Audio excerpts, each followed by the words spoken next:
But the story did not make sense. So I just want to ask you point blank, did you drop off laptops? No. And this is the thing that I've said over and over again. I have literally zero recollection or memory of ever dropping off a laptop.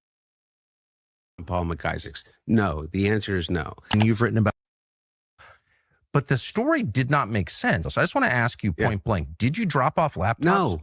And this is the thing that I've said over and over again. I have literally zero recollection or memory of ever dropping off a laptop at John Paul McIsaac's. No, the answer is no. And you've written about this for several years now, pretty conclusively, I would say. You had an amazing book on Hunter Biden's laptop, which sort of substantiates a lot of what you're saying. John Paul McIsaac, who was, I think you interviewed him, the laptop repair shop owner who had the laptop that Hunter had abandoned at his shop. When we have shown Hunter's consent, everyone knows Hunter consented.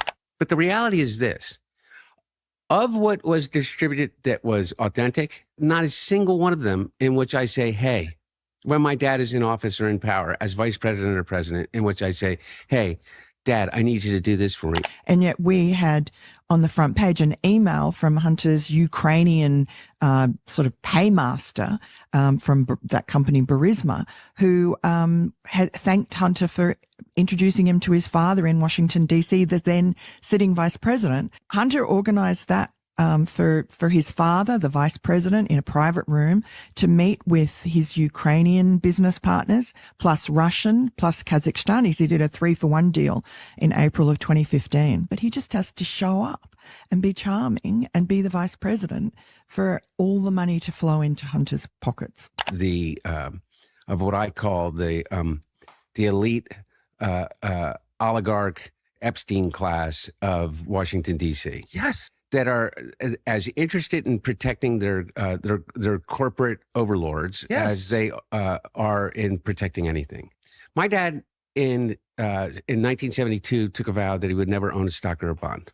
He retired from the presidency as having probably the lowest net worth of anyone that had ever entered the presidency. I always wondered, how did he afford to live in a 12,000 square foot house on a Senate salary? Well, he will tell you he was just lucky with real estate. He's just the donors, you know, like they'd buy his houses for an inflated cost, and he'd buy houses for a lower cost. Same with Hunter. Hunter bought places, same thing. And there was just a magic carpet ride for him.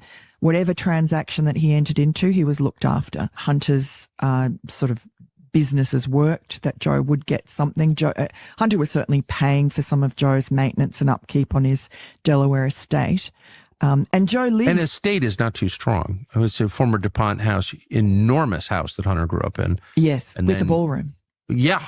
And then I know from having friends and relatives in that town, Greenville, Delaware, that he never paid any of the workmen. No. You know, Stiff the firewood guy and the landscaper and the caterer, and, you know, they're always after him for money. Really screwed the little guy consistently and was famous in the neighborhood for doing that. It's incredible, isn't it? It is. Well, it is incredible. It's very low, the lowest. The entire narrative of the Biden crime family, I mean, I literally, unlike anybody else, is like, I say to everybody, okay, show me your phone, because I showed you mine and you didn't find a goddamn thing. But I think there's enough on the public record, a lot of evidence to show that Joe Biden was involved in the family's influence peddling scheme, that this is where the money went. It is part of a pattern of money, the money trail, and how it gets to the Biden family. 10% for the big guy. In a family that I love, drives me crazy. I love. It's like everybody else. But I don't have to live a lie. Hunter Biden, thank you very much. Thanks. So Joe Biden's going to get away with, I mean, probably not for eternity will he get away with it, but for the here and now, he's getting away with it. Yeah. CDC, hey, CDC's greatest hits. CDC, hey, now available with proof of vaccination. You've been Pfizer's trial. You'll get all-time classics like I got the jam. It's been too long. I'm glad to be fast. Yes, I got the juice. I took two. signed copy of the album by Brian Johnson & Johnson. I took a fast vaccine during quarantine. It was the worst damn shakes I have ever seen. I'm never Legendary hits like quarantine for just 2 weeks. Stay away from me for just 6 feet. CDC will tell you lies. CDC and ignore all your cries. Hell's bells. Oh, Angus, are you alright? A palsy. You're shaking, oh woman. You're shaking. Hell's bells. Somebody call a doctor. Where's Fauci? A palsy. Dr. Fauci, hello. Hell's bells. Hello. Dr. Fauci. A palsy. Hello. Breaking news, conservative activist Charlie Kirk has been killed after being shot in the neck. Getting more light on the assassination attempt on former President Donald Trump.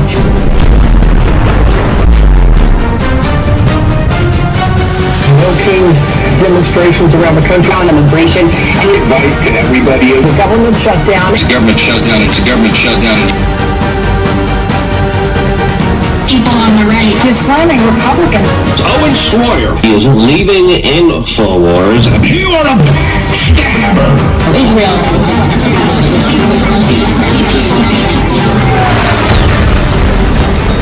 The two shared a look and a hug, and what followed has become one of the most viral moments of the year. Y'all know that looks wrong. That looks bad. The placement of her hand. They claw. That they don't know what the fuck they're doing. You don't have the cards. So you step 8 worse. 20 surviving Israeli hostages were freed from Hamas. A treasonous conspiracy against the American people, our republic, and an attempt to undermine President Trump's administration. And we will build a city hall. Agents were shot at while conducting an immigration enforcement operation earlier today. They gotta stop being so obsessed with Israel and so obsessed with the Jews. Israel derangement syndrome. I'm not gonna stop talking about it. I'm talking about Israel. Israel.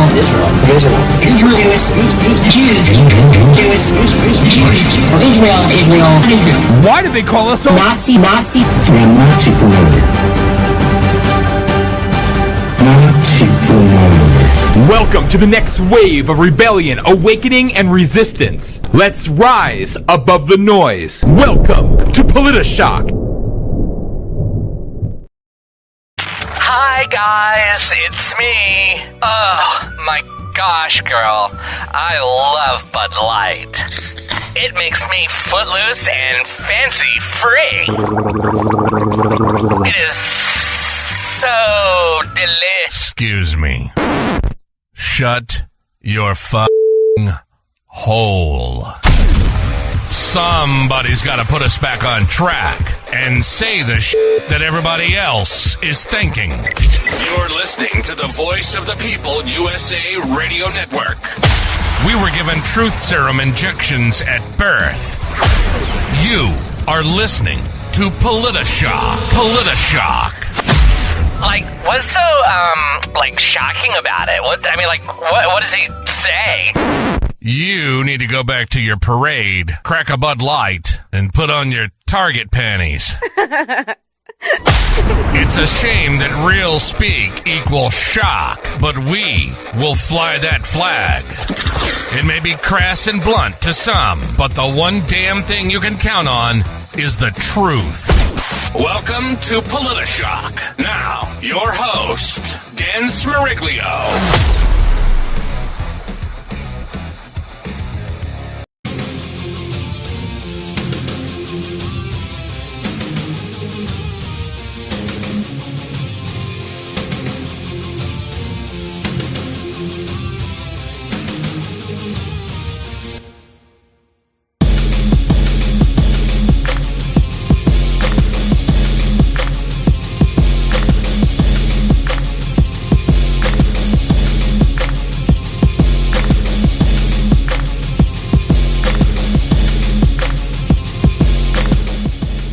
How do I start the show with a Muslim call to prayer?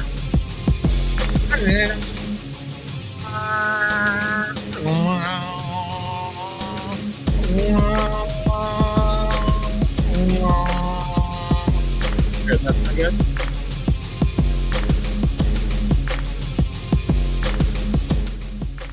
You know, I may not be the best with the Muslim call to prayer, but I do want to do a special shout out. A special shout out indeed to Fascist Book, doing what they do best, but not on all pages. Not on all pages, mind you. Tell me, that makes sense. But Sunday night show or Monday night show, I guess, was a little too controversial for the Fascist Book. We offended the poor victimized Muslim class. Yes. Apparently talking about them gathering and invading the cities and throwing rocks at Americans and trying to stone them in police in public and calling for the death of America and the death of Christianity and calling Christ a pedophile. Apparently that was too mean for Fascist Books, so they took it down off my profile page, but they left it up on the group page and they left it up on the fan page. So make it make sense. Make it make sense. So I know I'm doing something right when I'm back to pissing off Facebook, you know? Kind of amazing that YouTube, though, is still, even right now, and all of Monday Night Show, actually streaming the whole damn thing. Maybe that was the key. YouTube account number 337 was the trick. Now, you can't watch the videos afterwards on YouTube, but hey, you could watch it in real time. Not that that means absolutely anything at all, but hey, what the hell? So as I show you videos of our lovely friends wearing full garb from head to toe and covering their faces, if you're a woman, of course, that's true feminism right there, true female empowerment. We must cover ourselves in a shawl, a blankie, and we must be obedient to our men because that's what makes you free. Oh, yeah. Oh, yeah. Apparently, those videos of actual events and actual things happening are considered a little extreme. Well, you know, I always hate, hi everybody, I always hate to piss off the censor bots of the world and the globalist elite. So I will show extra videos tonight of our lovely friends that walk around with their freaking, well, it depends. Now, you have the interviews of the white women wearing the full garb, the Arab garb. I love how I'm just blending into the virtual background. I'm really going to put a green screen behind me. But, you know, because the white Muslim converted women, they're the best. You know, you talk to them, and of course, they're talking through the veil, but sometimes if you get them really mad, they'll just pull the veil down like, I done told you, bitch, that this is what freedom looks like if you're a female in America, says the white woman. I mean, isn't that like cultural appropriation?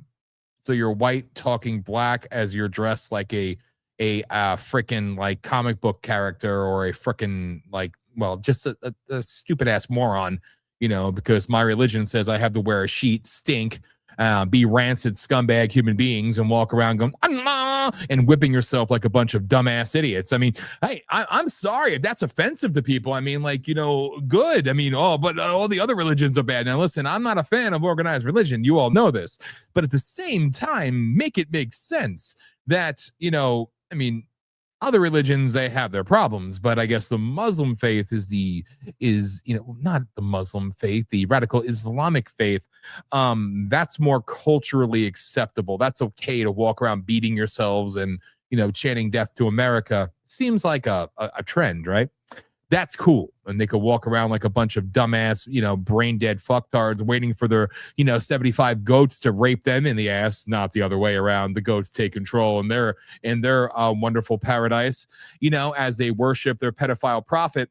And, you know, I just don't understand, like, that's okay. We could sit here and whip ourselves with their freaking flip flops and they're all, you know, they're so scary. They're so frightening. Oh, look at them. My God, man.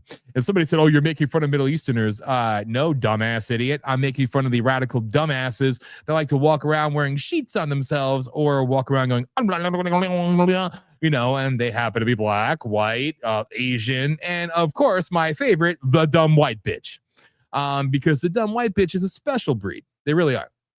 They really are, because I've seen now multiple videos on News to Share and other sites of real-time video of these individuals actually at their little, Islam will dominate the West bullshit rallies where they all gather with their inflatable freaking Mecca things and their inflatable mosque. Like, why do you need an inflatable mosque? You have enough in this country, don't you? I mean, come on.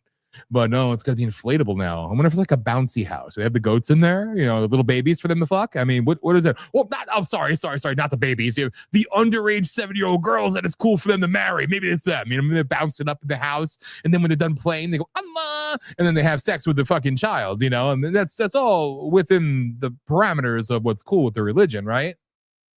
That's cool. That's not banned though. No, that's cool. That's acceptable. That's in vogue. And it's like, oh, people say, oh, this is where we're at in America. Look at what the radicals are doing. Look at what the radical. And I saw a couple viewers drop there, and I hope I offend you and go fuck yourselves always. Thanks for stopping by and counting anyway of you. Fuck you. Sorry. I'm feeling my oats tonight. I'm in a good mood, but I love the hypocrisy. I do. I love the hypocrisy of these morons that get to gather and, bastardize America, scream how much they hate America, but utilize the rights that they didn't fight for. Maybe one day they'll strap on a vest and go blow themselves up for Allah. Maybe that's their version of fighting. But so they come here and they use our rights, the right to peacefully assemble. Not that they're peaceful. I mean, they're throwing rocks at cops and what's Numbnut's name? Jake Lang, whatever his name is. I don't like him. I think he's a douche stick too. Opportunist, nothing. But I support what he's doing now, even though he's desperately doing it for clicks and attention. He's not bringing a pig to have a pig roast in front of, it's funny, in front of Islamic gatherings, but he's doing it for his own benefit, not for the benefit of exposing anything, please believe. But I digress. Whatever. Good on him. At least he's doing something and showing them in their natural habitat. And that's where they were literally running with their little Islamic flags, and they were throwing rocks at him and throwing rocks at the female cop. It's so peaceful. But we don't ban that. No. We don't ban that at all. We love that, actually. That's modern day the radicals. This is the left. This isn't the left. This isn't the left at all. This is what we've seen for years and years and years and years in this country. And they just activate it at certain times to generate a response, to generate a reaction. It's what they do.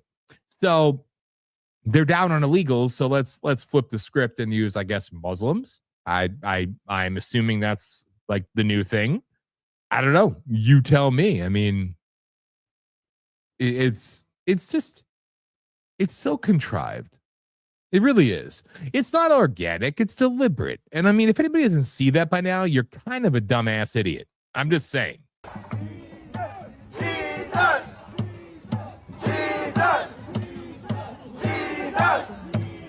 It's they're trying.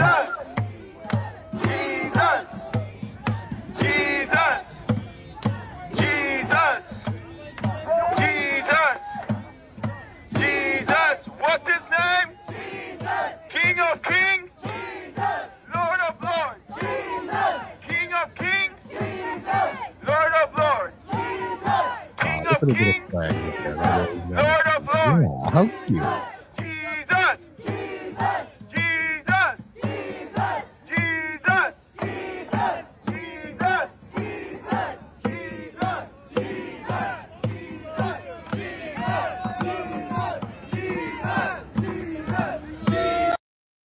Well, we had some good jihadis there after they were doing their whole big, call to prayer crap or whatever the hell it was, whatever you call it, when they're all that crap, and then a lot of people from the Jesus March decided not to march because they were fearful, but then others did gather. They didn't show that on the news though. So you had to find the clips from people actually there and show it because it's our job to amplify it, even though other independent media, of course, will not amplify it because, they have an agenda and they're doing what they do. So whatever.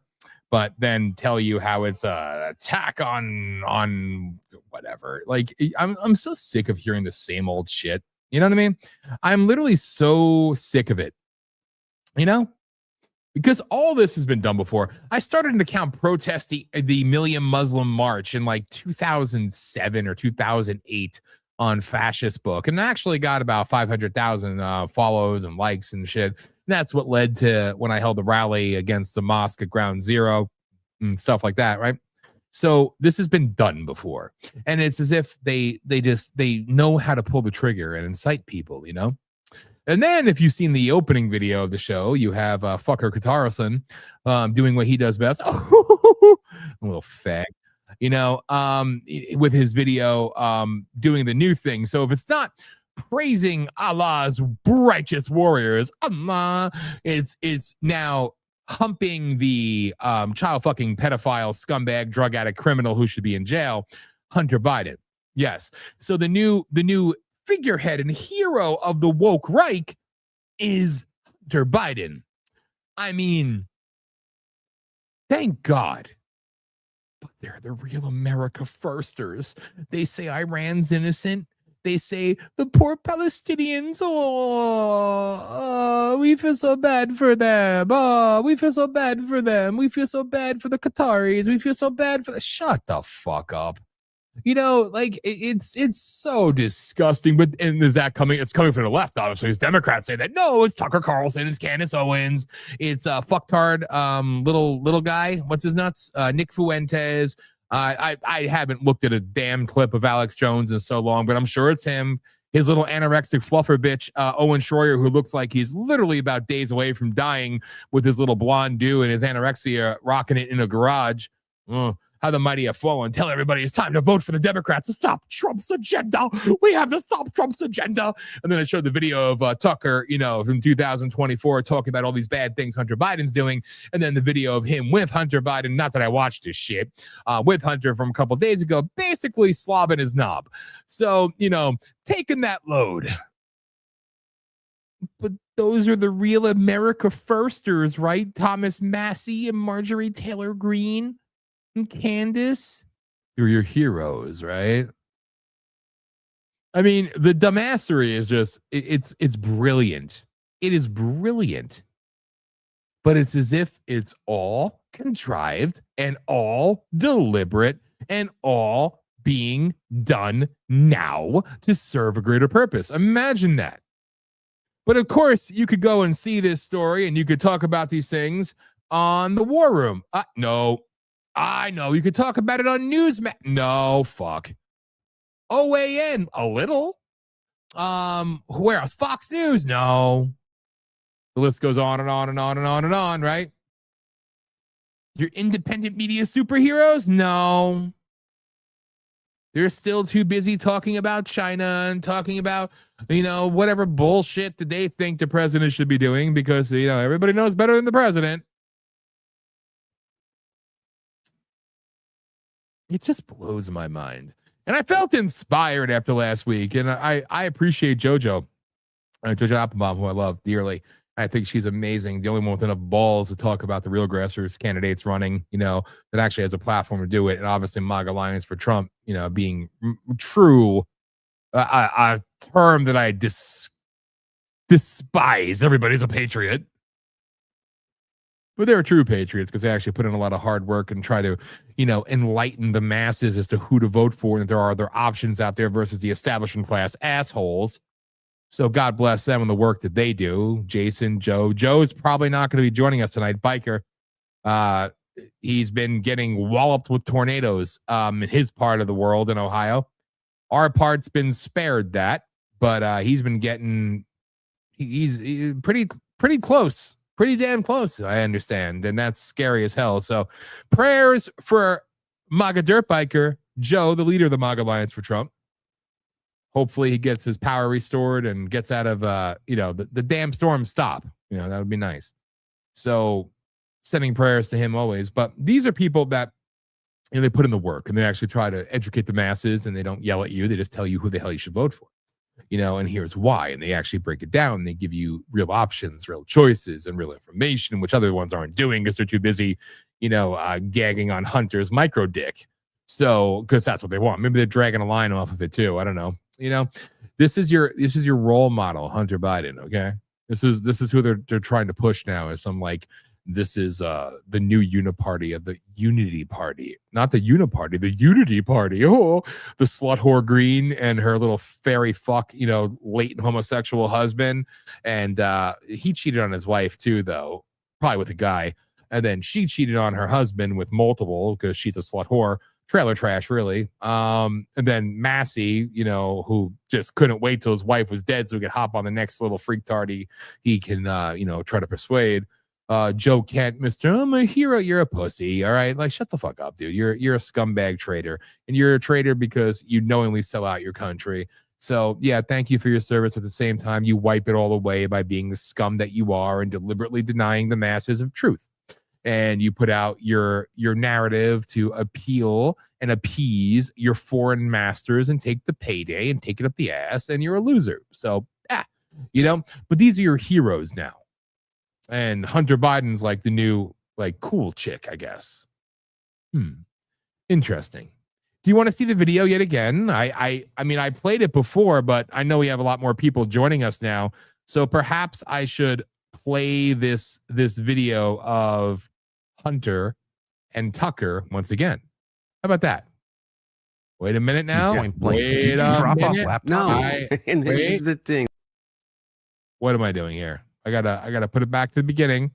Here, you all get to watch this again, okay? But the story did not make sense. So I just want to ask you point blank: did you drop off laptops? No. And this is the thing that I've said over and over again. I have literally zero recollection or memory of ever dropping off a laptop at John Paul McIsaac's. No, the answer is no. And you've written about this for several years now, pretty conclusively, I would say. You had an amazing book on Hunter Biden's laptop, which sort of substantiates a lot of what you're saying. John Paul McIsaac, who was, I think you interviewed him, the laptop repair shop owner who had the laptop that Hunter had abandoned at his shop. When we have shown Hunter's consent, everyone knows Hunter consented. But the reality is this. Of what was distributed that was authentic, not a single one of them in which I say, hey, when my dad is in office or in power as vice president or president, in which I say, hey, Dad, I need you to do this for me.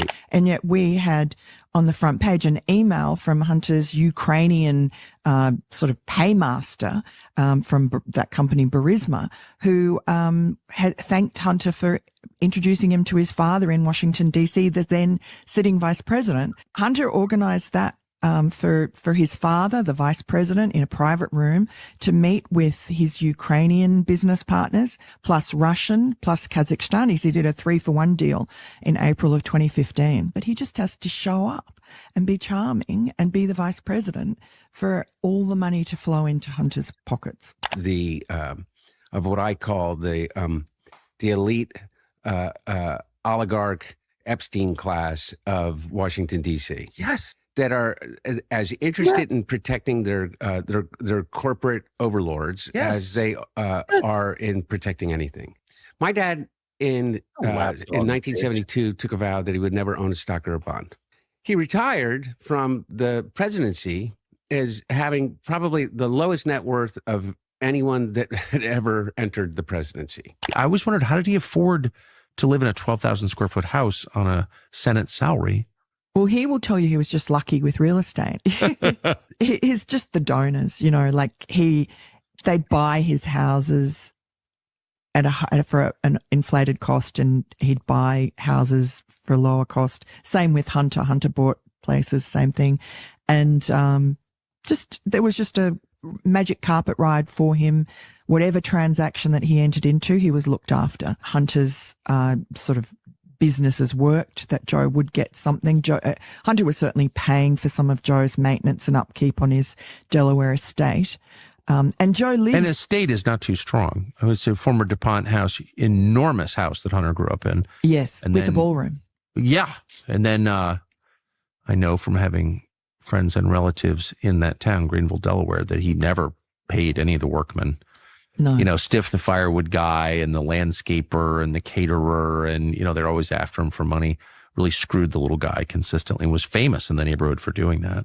It's incredible, isn't it? It is. Well, it is incredible. It's very low, the lowest. The entire narrative of the Biden crime family. I mean, I literally, unlike anybody else, is like, I say to everybody, okay, show me your phone because I showed you mine and you didn't find a goddamn thing. But I think there's enough on the public record, a lot of evidence to show that Joe Biden was involved in the family's influence peddling scheme, that this is where the money went. It is part of a pattern of money, the money trail and how it gets to the Biden family. 10% for the big guy. In a family that I love, drives me crazy. I love. It's like everybody else. But I don't have to live a lie. Hunter Biden, thank you very much. Thanks. So Joe Biden's going to get away with, I mean, probably not for eternity will he get away with it, but for the here and now, he's getting away with it. Yeah. You gotta love it. I mean, and honest to God, like what's with the weird closeness of Tucker with Hunter there? You know, they giving each other a little handsy. I mean, like seriously. It's amazing to me how some of you out there will still defend that piece of shit. I'm talking about Tucker Carlson and defend the likes of scumbag favorite psycho bitch Candace Owens and all these other idiots, and actually say that they make valid points. They're literally endorsing and promoting a pedophile, treasonous, drug addict scumbag. That's who their love fest is over, okay? This is who they adore. This is who they're lifting up. And everybody's just cool with that. So as I was saying before, I had to play the video again because we have a lot more people watching now. And hello, this is Politi-Shock. It's Thursday night, Voice of People USA Radio and Television and Radio Network, and Voice of People USA Radio and Television Network. There, I said it right. VOPUSARadio.com, VOPUSARadio.com. So there, it's good to welcome you to the show 35 minutes in. But, last week JoJo said about how I called it out. There's no real activists out there anymore. You're not seeing the grassroots activists. My point is you're not seeing them. And people should be fired up and people should be out there doing something, but everybody's too busy basically telling them it's the end. Everything's over. We lost. Trump's a traitor. I mean, the Hunter and Tucker interview is all about, it's not Hunter filming himself with underage women and beating prostitutes and doing drugs. The Jews did it, don't you know? And again, disclosure, I'm not Jewish and I certainly don't make any money, not off you cheap bastards, and not off of anybody else who promotes us or endorses us or sponsors us because, well, quite frankly, I've been doing it longer before that was ever a thing, I guess. I don't know. And then when they look at me, they're like, oh, God, we can't get behind that one. He's crazy. He's radical. He says offensive things that scares the masses. Oh, my God. So FYI. So I'm not paid by BB. I'm not paid by any lobbyist group. I'm not paid by sponsors, not endorsed by anyone or anything. So this is just a normal person who was raised Catholic. Yes, my grandmother was Jewish. But at the same time, I wasn't. But I'm sitting here telling you that maybe it's a little obsessive, okay? Now, we all know that I've said forever that the Zionist intelligence state is a problem. The deep state of Israel, the deep state of America, the globalists, because they all serve one master, them. They serve themselves, all right? They only care about death, destruction, and their own empowerment. But to blame the Jews for Hunter Biden's laptop, to blame the Jews for Hunter Biden being a drug addict, to blame the Jews for Hunter Biden diddling young girls, do you think it's a bridge too far? Maybe, I don't know. And I love how they love to talk about Epstein class, these Epstein protectors, these Epstein. Oh yes, Tucker, right? Start calling him sucker because he's sucking off the dick of any Middle Easterner or, Hunter Biden or Biden family that he possibly can. Just come to my moose mansion in Maine. It's a safe place there because pretty much that's around that borderline where everybody in Maine is pretty much a cucked out pussy fag from that level down. All right. The real Americans actually do exist north of that line. It's like a DMZ kind of, I think, it's sad to say, but Bangor, I know there's, conservatives and Christians that actually exist beyond the DMZ line of dumbassery, but for the most part, you're outnumbered from Bangor down. But I digress. So you see these people and they're just constantly, looking for anything to be, on the fringe, we're the fringe. We're saying things out loud that nobody dares to say, which is funny because, again, they still regurgitate, kind of like after sucking off Hunter, and they regurgitate these talking points like, oh, wow, you're going to say something controversial?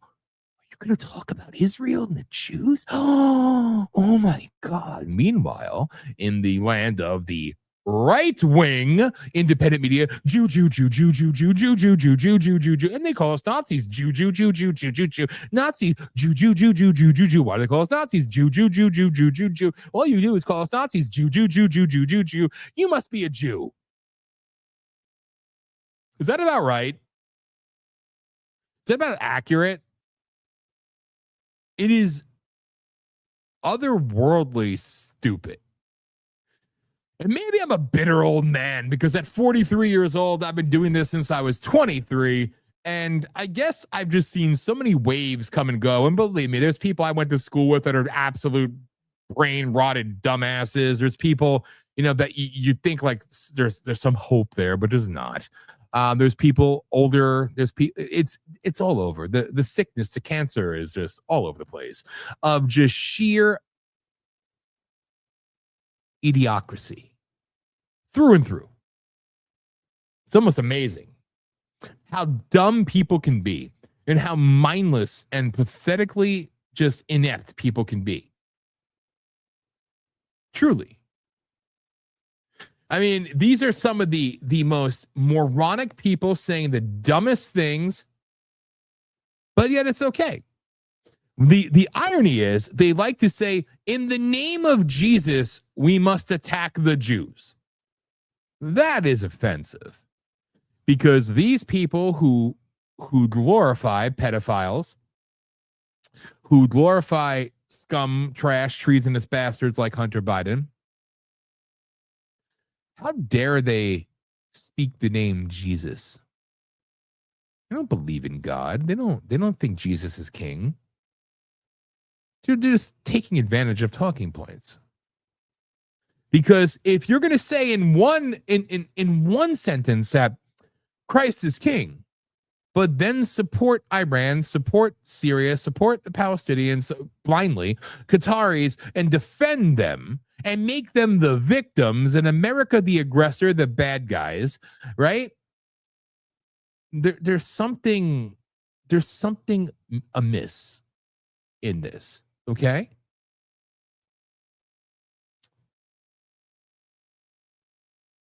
I just don't get it. James Tim, what's up, my brother? Love you, man. Stupid question. What is Jen Klang going to do on August 18th? I have no idea. I'm not going to lie. I watched the videos because it's relevant, because at least they're showing the sheet wearers, not the KKK. No. The Islamic extremists that have just, poured into our cities. But I don't know. Jake Lang, like I said, hey, believe me, he's an opportunist fake. He's the only J6er that magically could do live streams from prison and have a cell phone and tweet from prison, while other J6ers that I know rotted into prison, rotted in solitary confinement, had nothing, had no medication, damn near did die or almost died. But somehow he's the chosen one who had all this magical access and made all this money. Whatever. Again, as far as I'm concerned, I don't give a damn. I was at January 6th too. Whoop-de-doo, right? But I didn't go to prison. So, good on me. At the same time, like, it blows my mind just to see the stupidity. And, I'm real quick. I don't know if he's watching the show right now, but you know, I'm going to respond in real time. I'm doing an audio message right now on Fascist Book Messenger. I can multitask. I may not be able to produce my show well after 20 years, but damn it, I could send a message and be live in the air at the same time.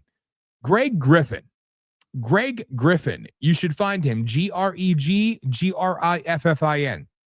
This dude is an OG warrior, a badass, right? This guy is not just he's one of the smartest people I ever met. And I met him when I first started doing rallies 20 years ago.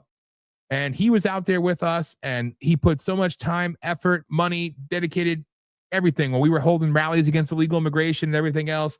The guy is awesome.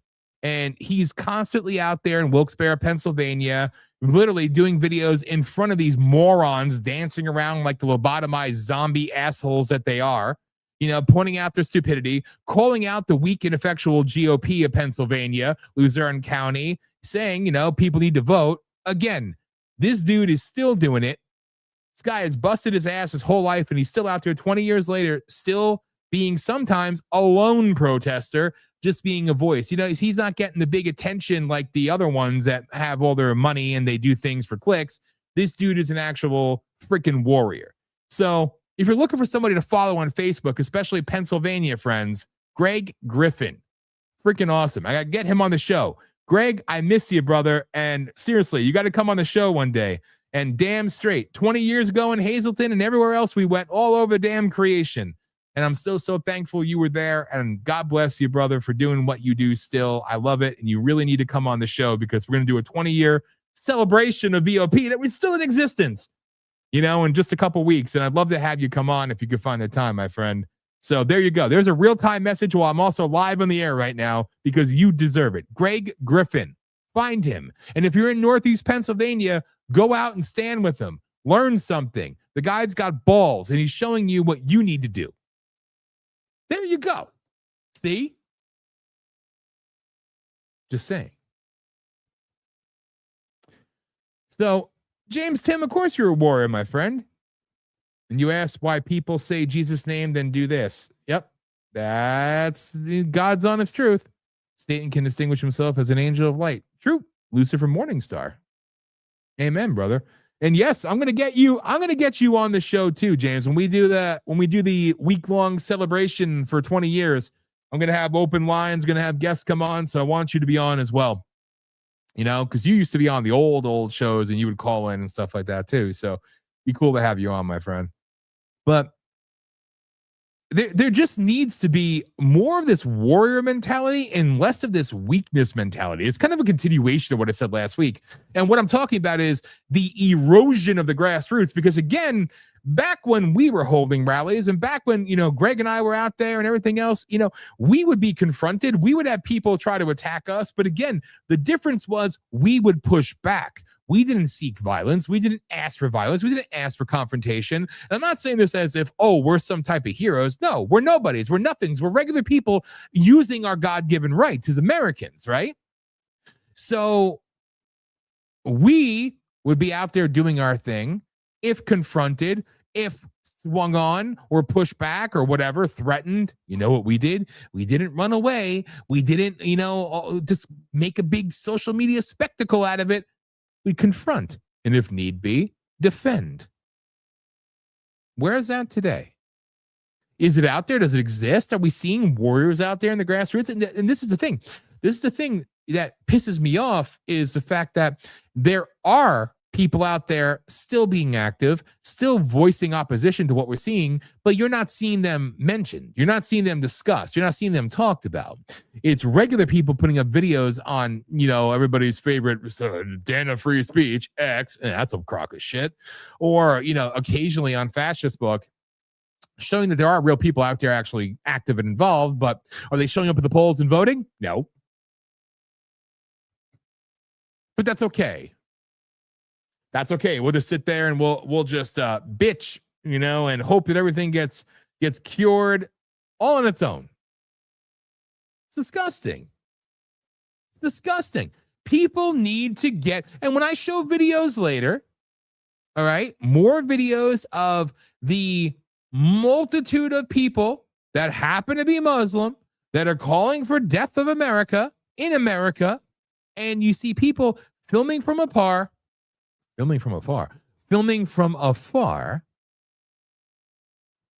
but not confronting. I'm sorry. And, you know, yeah, you have the right to say what you want to say, I assume. But I would also question how many of them are actually legal citizens of this country and, you know, actually have those rights. And the ones who maybe are naturalized, perhaps they need to be denaturalized because you are literally talking about overthrowing America. And as far as I'm concerned, you don't deserve the right to be in this country. But stupid opinions often warrant response on either side. And I'm a supporter of that.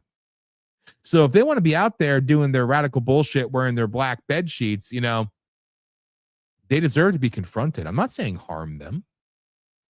I'm saying confront them. We need more of that and less of the videos from afar. At how bad it is. Look at what they're doing. Look at how they're gathering. Look, they're doing the call to prayer. Look, they're doing this. Look, they're doing that. As you're filming from the other side of the street, not doing shit to confront them. And that's what makes people like myself want to get back out there, want to get back in their faces, not because I'm so great. Again, I'm a nobody, but perhaps these people need to be shown what it is to be confrontational in a peaceful way. Of course, I would never advocate violence, but I advocate self-defense. Somebody threw a rock at me and hit me, I would charge them. Even if I died, I'd take as many with me as possible. It's called self-defense, but instead we have them with their bullshit, like they're coughing up fucking Tucker cum hairballs, you know? Like we have this running rampant through our cities every weekend, and it's amazing how the Muslims and the radical Islamic shitfucks can magically find the time to gather every weekend, and there's always cameras there to catch it, and it's always covered by all the media, but the counter to this, which is very minimum, is never covered anywhere else in the quote unquote independent media. But it's like, it's as if they are supposed to be there. It's as if they're being paid to be there. It's as if they're being promoted. So when you talk about the white sheets of the KKK, which also are a bunch of pussies, can we not talk about the black sheets of the Islamists that are marching around stinking up, I hope this offends, stinking up our cities? Perhaps they need better spokespeople. But I'm an advocate. Give me more white American girls who are wearing the bed sheets. Let them be the spokesperson for the new Islamic invasion in America, because nobody preaches the word of Allah better than them. This is what freedom looks like, bitch. This is what it is, says the white girl.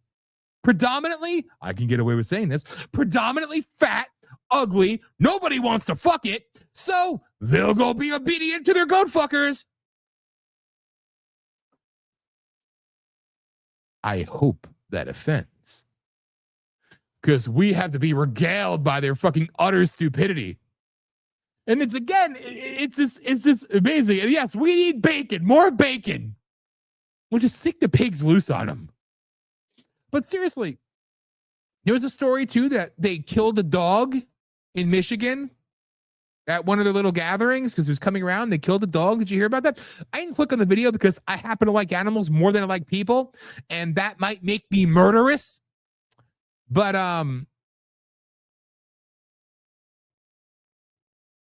you know who these pricks are. They're plants. They're all fucking plants. But yet we're cowering to them. And in the words of a great, great man who I freaking love, the most dangerous animal in the world is the white liberal.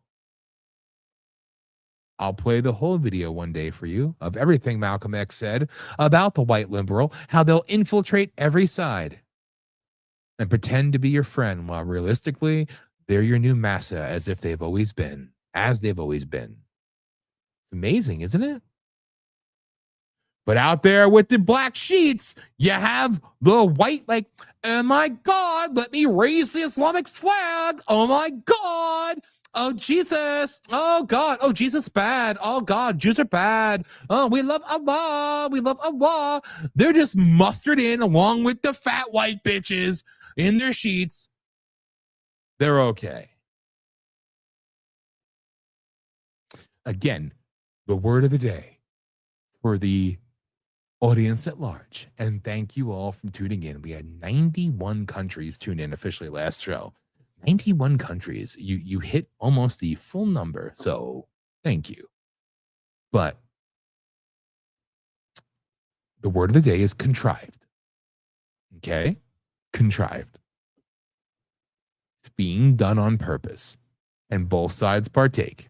So while your real America First heroes like fucker Carlson is busy sucking off Hunter Biden in his little Maine compound, probably little boys hiding in the underground there, and telling you what a great guy Hunter Biden is. So, he's so wonderful. And Candace always says, I love you.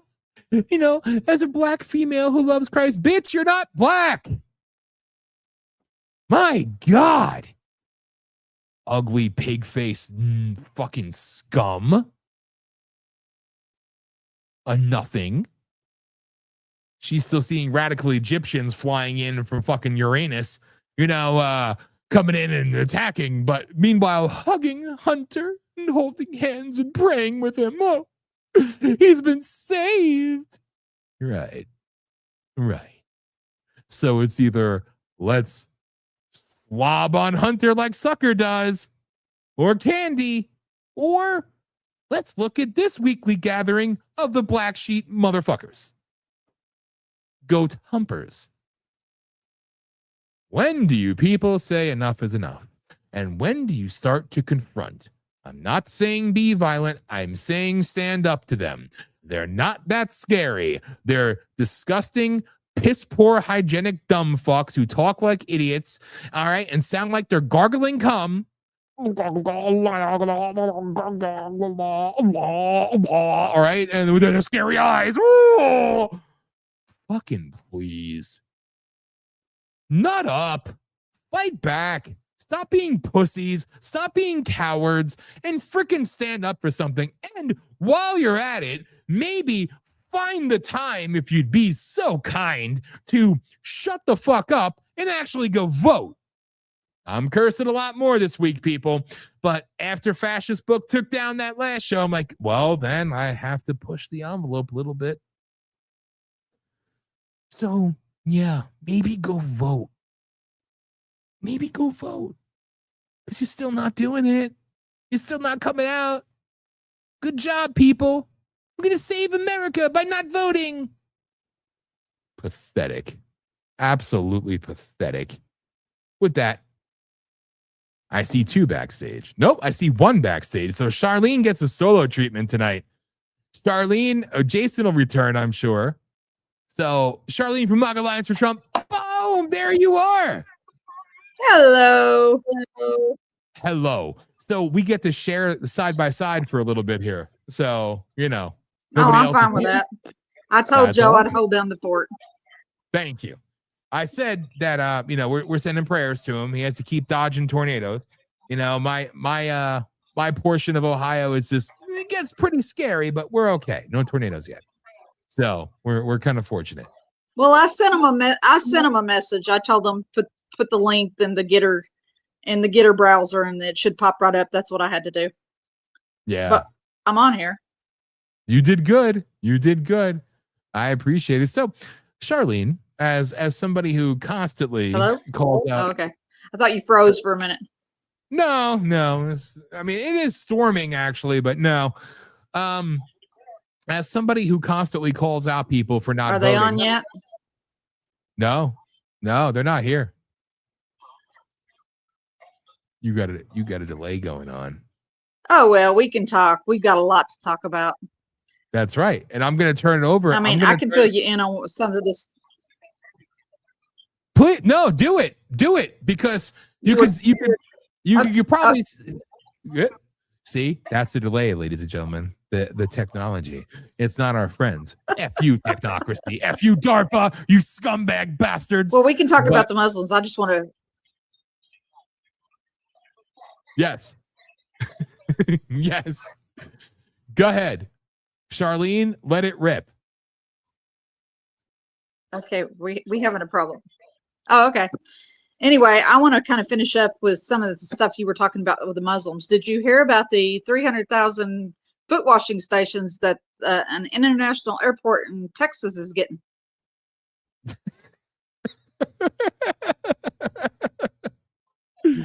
No. I figured you'd find that was funny. The reason why they're getting them, you're going to love this. When they get off the airport, they decide to wash their feet in the sinks with all those, passengers hopping off there and going to the bathroom too. I thought that was real nice of them. So they decided to put in a foot washing station, about 300,000. I think that's all it's going to cost. Not sure. Well, guess who's paying for it? I'll give you one guess. We are. I was disgusted when I heard the whole thing. And then I learned something new that you might find interesting, Dan. Do you know the reason why the Democrats are so easily manipulated by the Muslims? And that's the reason why they're getting their way here in America? Please share. Well, part of the reason why they can't convert us, except for forcing us, to their demon god Allah. It could be Satan himself. Who knows? I don't believe Islam is a religion because it's a system of government that enslaves its people. Whether it be Sharia law, you can read the Quran for yourself and find out that I'm not kidding. Well, the reason why that they are able to manipulate the Democrats so easily, and these naive idiots, I'm talking about the leaders, not the voters, the reason why they can be manipulated, they have no moral values. I mean, I can't remember what state it was, but one of the governors just signed they stood around her and clapped. It made me sick. Signed a piece of paper that stated that abortion could be all the way to birth. And they stood there and clapping. I was like, these are murders of little innocent babies. They didn't ask to be born. They deserve a life. And they stood around and clapped. I thought, one of these days when y'all stand before the good Lord, he's going to have a lot to say on that one. See, they have no moral value, so, they're easy to manipulate. And I was thinking to myself, I'm sure some of y'all are bought off. I wonder what the cost of betraying your country cost, the Muslims. Because I'm sure there's a dollar amount in there somewhere. But, and, you might find this interesting, Dan. I decided to do a little bit of research and to find out how many. I don't believe their number on the number of Muslims here. I think it's closer to 30 or 40 million. Well, I kind of added it up, and we've got about 5,000 mosques in all 50 states, the grand total. And I thought to myself, that's one too many. That's about 100 per state. I don't know about you, but it should be down to 0. Because people do not want to admit what's going on here. I mean, let's be honest here. They're not here to assimilate. The imams are coming out and they're telling, well, in 50 years, we're going to have everybody converted and we're going to take over. Well, they kind of forgot something. We still have the Second Amendment. All these other countries they invaded and they conquered, they didn't have the Second Amendment. So that still gives us a leg up. And, I guess you've seen Tuesday night's primaries and what went on there.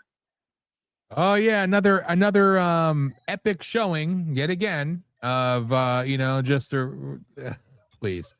But yes, of course. Okay, can I talk about the Michigan governor's race? The Minnesota governor's race. Minnesota, yeah. Okay, I've been saying for 6 months or longer, and I actually got called a liar a few times because I didn't act like I know what I'm talking about.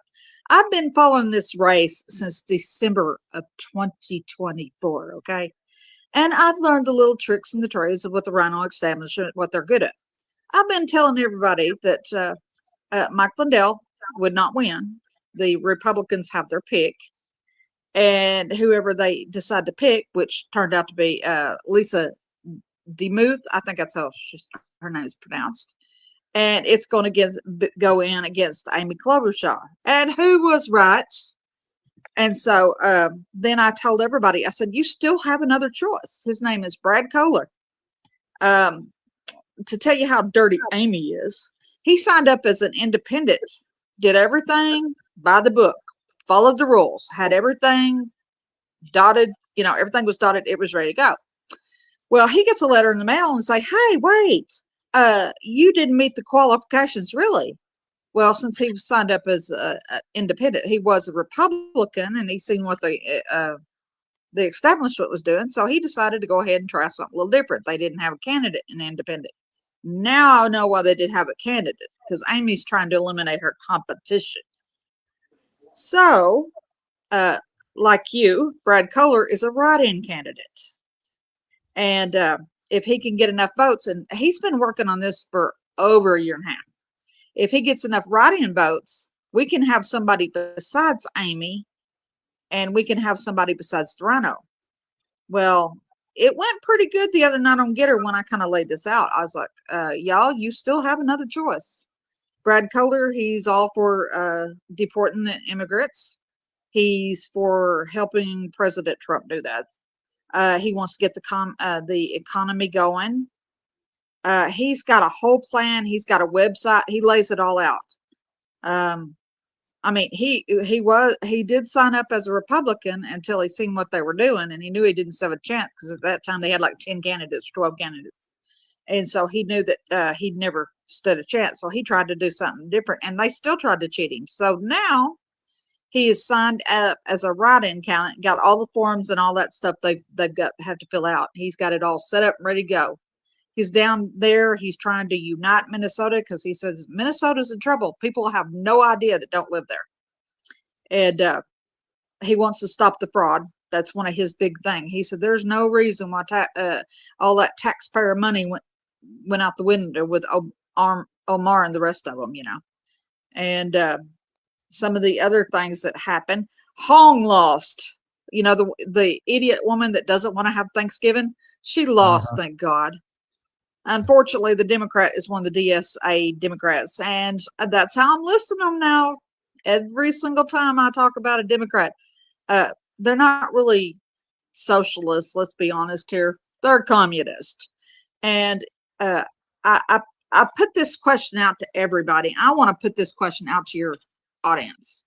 You have 82 days, and I have to ask everybody: how much is your freedom worth to you? And how you do that is not sitting at home. You've got to go vote. I know you're tired. I know you're disgusted. But if you sit at home, you hand the Democrats everything. Every single thing. Please don't do that. Go vote. I'm asking anybody that's in the audience that ain't planning on voting, please go vote. Don't hand it over to them. Dan, you got anything to say on any of that? I have a lot to say, as always, but and you're not alone. JoJo is here, and hello, Jason everybody is here. But it's what I was yelling about here. Well, mostly the Islamic invasion and Hunter and Tucker, but I reiterated what you've said time and time again, that while everybody's too busy calling each other patriots just because it makes them feel good about themselves, because they're really trying to masquerade as something that they're not. The real patriots are people like you all, the MAGA Alliance for Trump, out there actually doing God's work and actually putting real knowledge into the world and educating the masses and asking for one very simple thing. Money? No. Endorsements? No. Help? No. Asking for you to simply utilize and execute your right as an American and vote.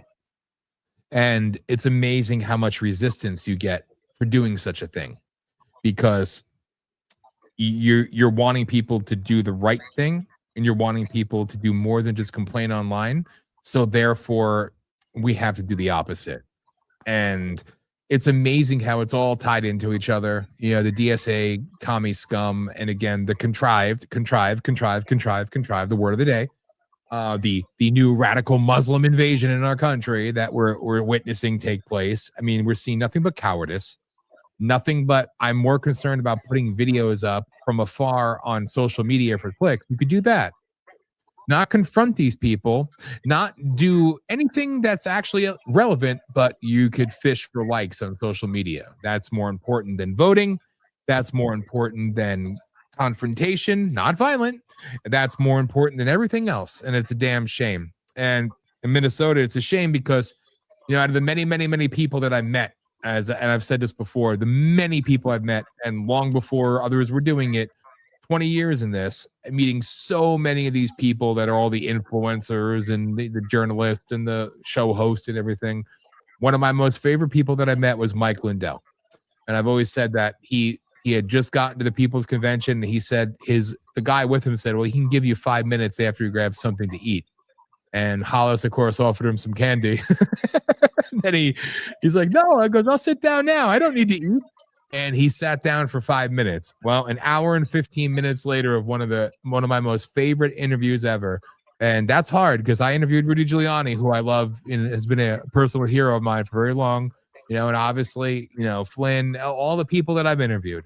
But Mike Lindell is so cool. And I mean, I told the story. This is the guy who said that, here, take my number. You're going to get a call on Tuesday about getting you set up with the MyPillow promo code. Because, of course, we were so happy that it was the greatest thing in the world. But, of course, everybody has a MyPillow promo code. But, again, as we're driving through Indiana, we get a phone call. Hollis's phone rings. It says Mike Lindell. I'm like, yeah, right. Like, it's really Mike Lindell calling you. It was Mike Lindell calling. He's like, sorry, it took me a few days to get back to you. He goes, a little bit busy, He just starts going on and on and on.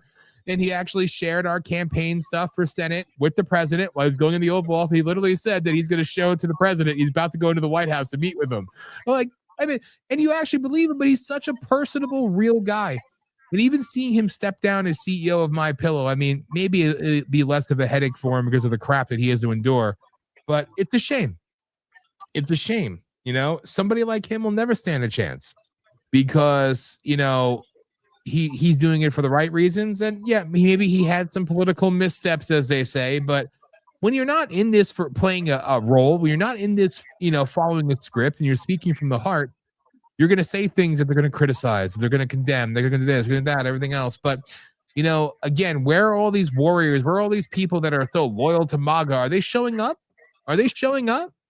It seems like they're more incensed and more, akin to sharing the videos of Hunter and Tucker and Hunter and Candace and enraging about that online and, really building up the social media engagement on that versus actually talking about the elections, the midterms, because, it's already a lost cause. It's already a lost cause. Just ask Alex Jones. He'll tell you, we already lost the midterms. It's done. Or Owen Schroyer, it ain't over. It's time to elect Democrats to stop Trump's agenda. These wonderful heroes. If only Trump didn't pardon somebody like Owen Schroyer and these other scumbags, they deserve to rot as far as I'm concerned. But yeah, so I have a lot to say about it, Charlene. It disgusts me. It disgusts me.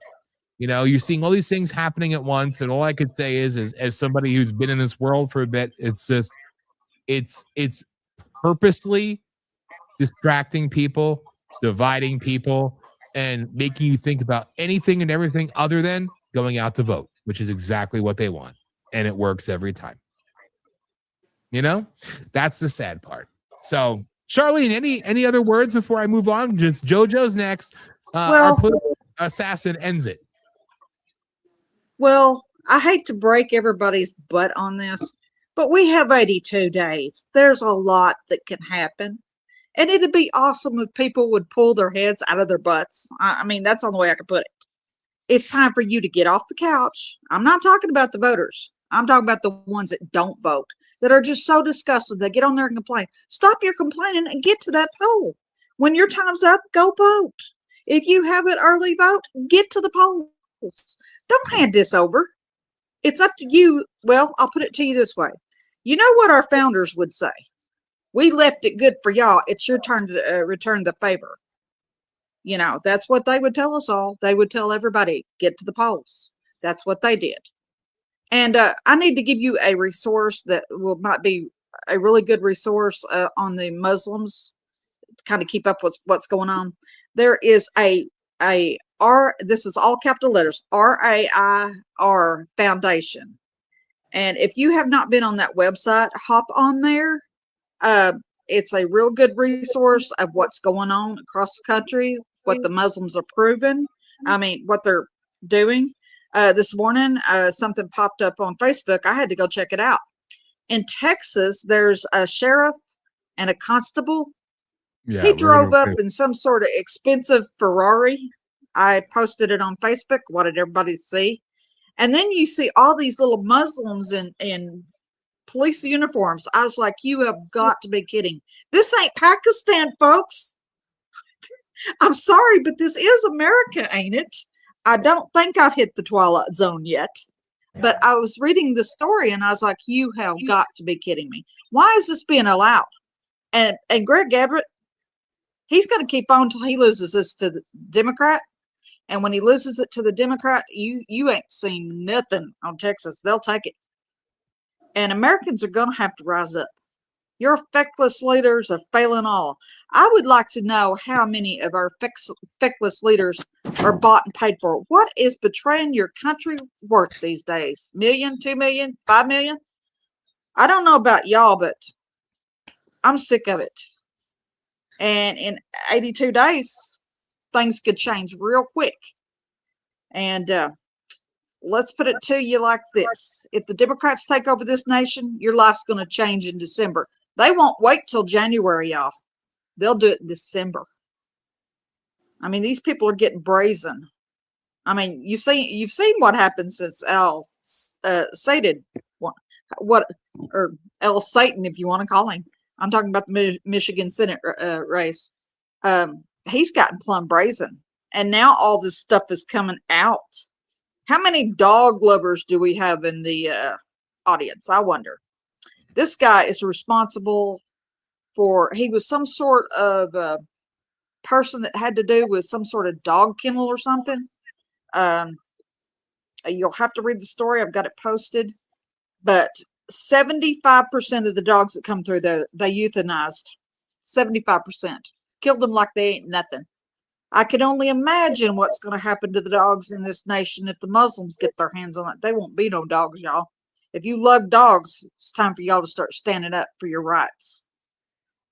Oh, by the way, the pig event that was supposed to happen in Dearborn, Minnesota, it got canceled. Some guy got online, said, hey, I got $5,000. I need a driver. We're going to drive a bunch of pigs up, have an accident, and drop it out. Well, FBI's involved in it now. Somebody was thinking out of the box. Well, they didn't think too hard because they released this on. If you're going to do something, don't tell somebody. You know how people are. I mean, they were thinking out of the box. I'm not sure this is quite the way to handle it. But people are going to have to get up off the couch and you're going to have to help. Sitting there is not helping. JoJo, you got anything to say on that? You are a dog lover. Yes, I am. And I don't like El Said or whatever his name is. But Dan, I need you on the screen because I'm interviewing you. Uh-oh. Yeah, this is... Why are you putting me on the spot? What did I...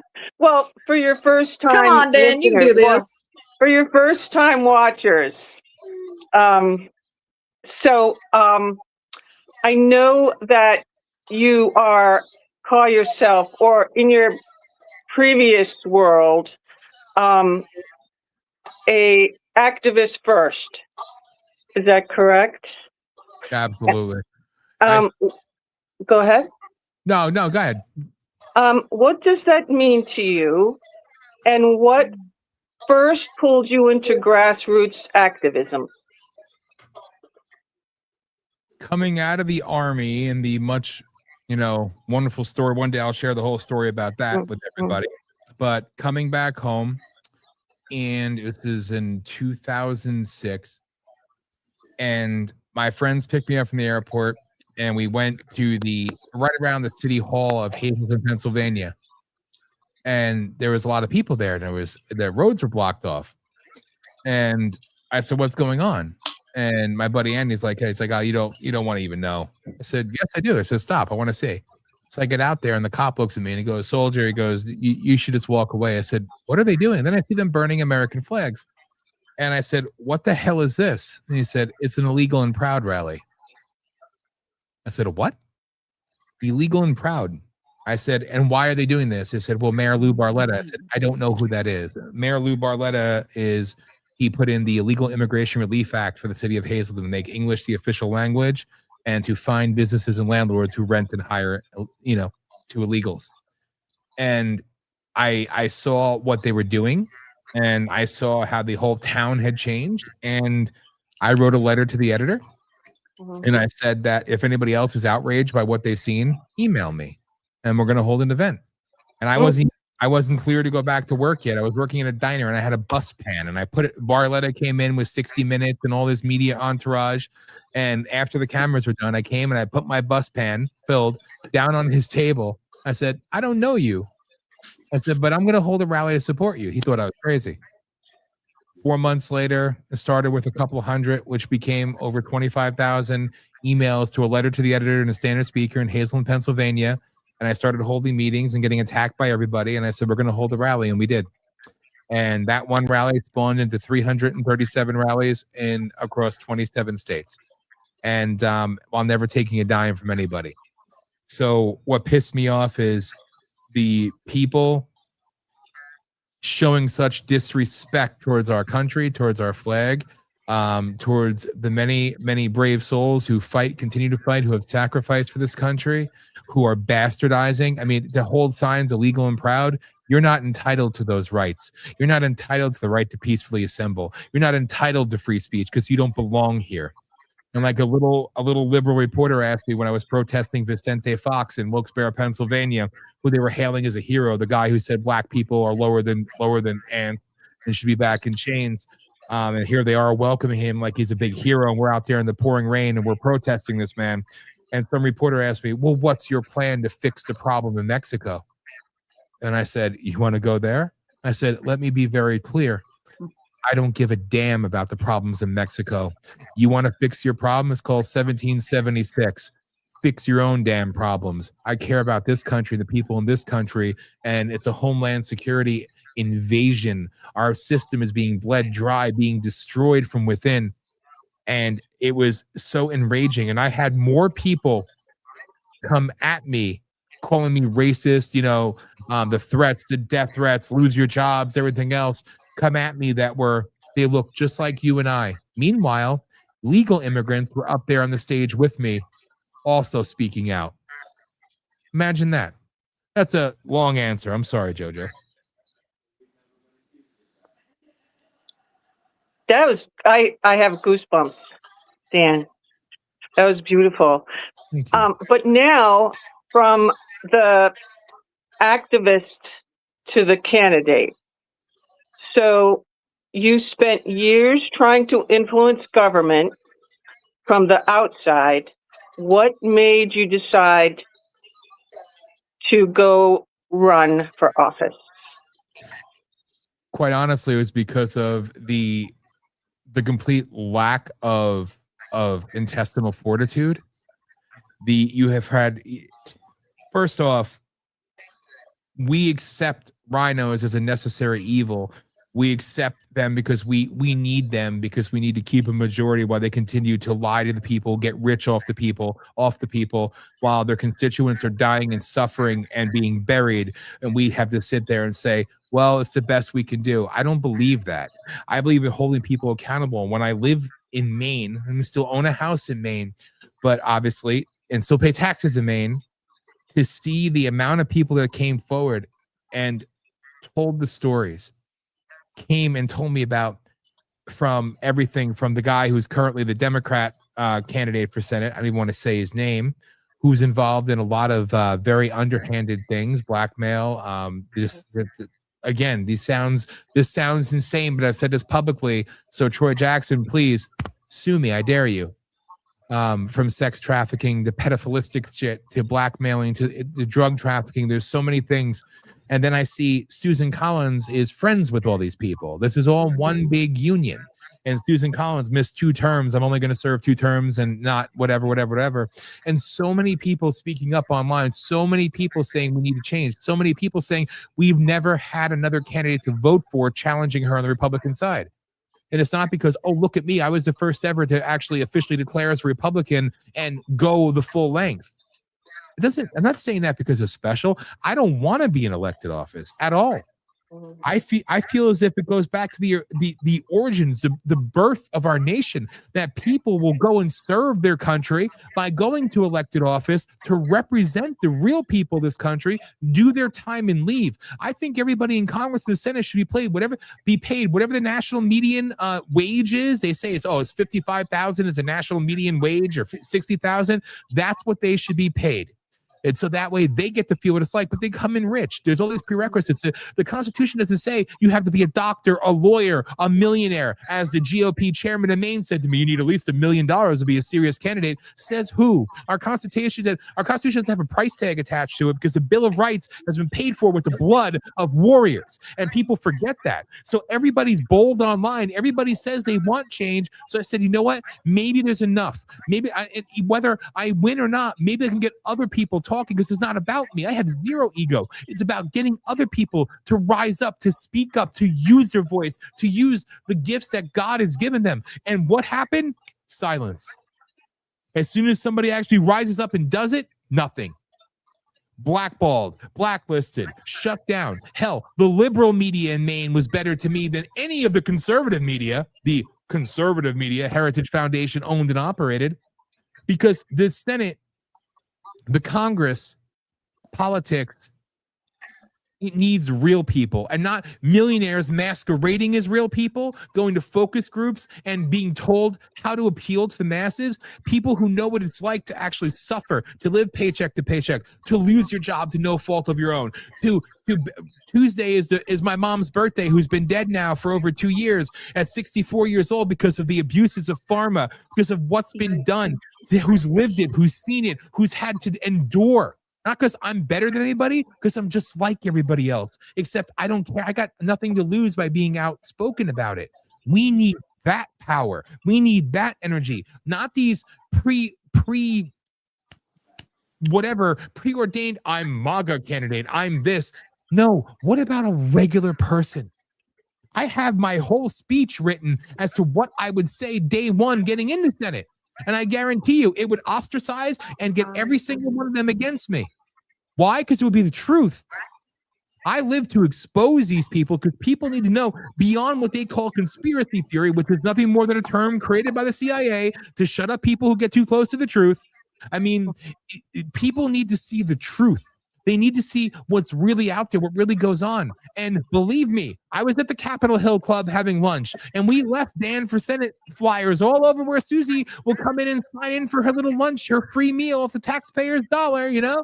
And it was funny because a lot of people, they quietly support me. They quietly support me all the way up to DC, right? They all support me. They know who I am, but I get no traction. I said it would take a billionaire to win to make it possible for regular people to actually have a fighting chance to win elected office. Unfortunately, it's the people letting us down and not doing their part to back the real. Again, me, I'm last. All the other real people, Reagan Box, so many others that have rose up and fought to run, to actually represent the people, to actually want to give a voice to the masses, a voice to the people, and know what it is to suffer every single day. They don't have a voice. That's what inspired me. That's what motivates me still. Yeah, maybe I'm just a giant middle finger candidate. I'm a write-in candidate now. I'm a whatever. I don't care. You can't talk about the GOP in Maine. What? That the fact that the former state police officer from Massachusetts was given the option, take early retirement or lose your entire retirement because of what you've done and be charged. So dirty, taking bribes and other things, and basically ran away to Maine. And now he's representing the GOP. Amazing. You know, a voice for the people. Disgusting. Sorry, JoJo. Dan. Oh, Dan. So my third and final question is the what next question. So someone watching in your audience right now is thinking, I am only one person. What difference can I possibly make? What do you tell them? that one person has the most powerful weapon in the world. It's their voice, it's their heart, it's their mind.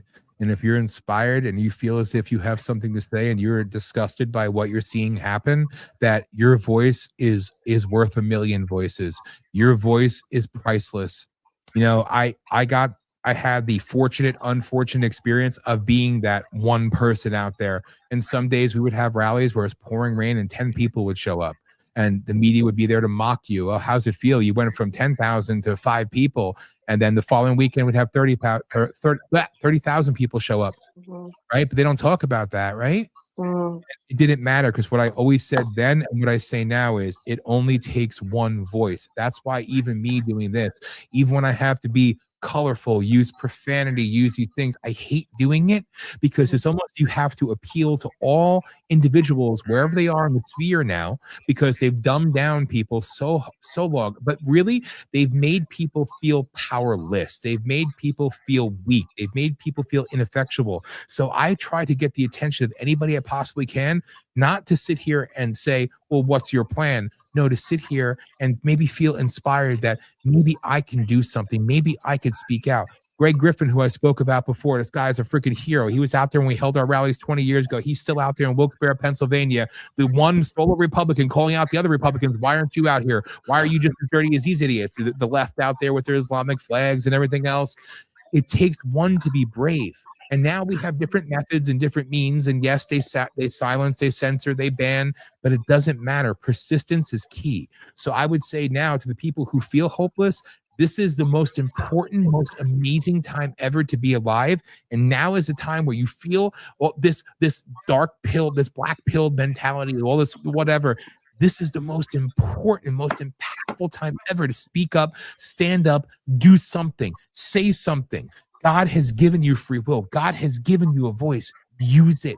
This is all I want. This is all I want more than anything else in the world. Is I want people to stand up and speak out and not give me talking points, not sit there and say, whoa, like this is just for example.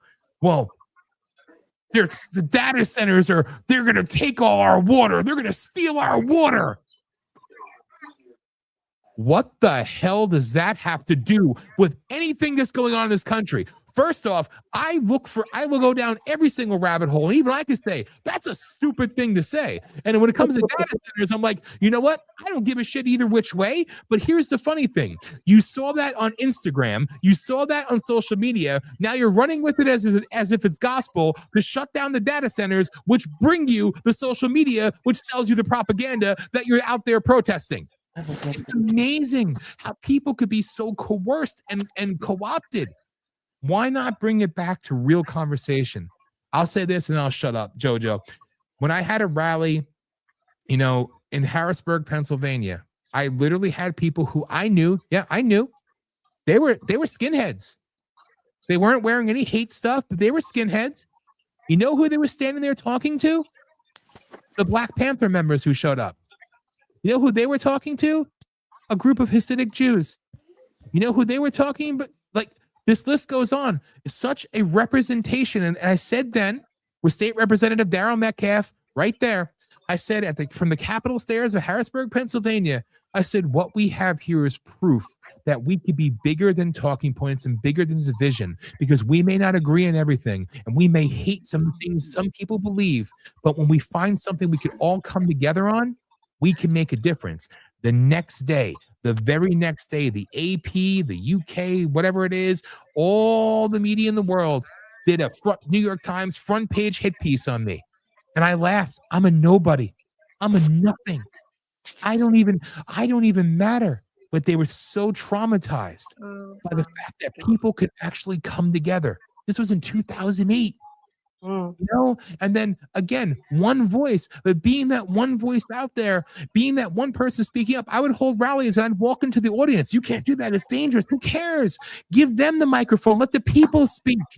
And that's what made the people come forward and say, nobody else is saying anything. Can you please help us? And those are the families of the Kids for Cash scandal that was later broken, that we gave a platform to, that we helped expose. And even Democrat radio show hosts who hated me said, this weekend, go out and support what they're doing at the courthouse. Go out and support the victims. We need to expose this. And it was exposed. They're not sitting here looking for praise. Is proof that one person can make an impact. It's not in likes on social media. It's not how many shares you get, how much money you make on X. It's about the lives you're impacting, the ears that you're getting into, the minds that you can maybe wake up a little bit. That's what's going to save this country. That's what's going to, it's the people that are actually more in control now than ever before, and they feel powerless. We need to motivate them, re-inspire them. And sometimes you have to be loud, you have to be profane, you have to be funny, you have to do this, whatever it takes in this world where everybody's attention span is about 3 seconds worth of a TikTok video done by design to dumb down the masses to simply control them. Thank you, DARPA. You know, whatever it takes to capture people's minds, even for a second, maybe. Just maybe it'll make them stand up, say something. Even if it's against me, good. You're starting out. You're using your voice. Do it. Keep going. I don't care if you hate me. It's not about me.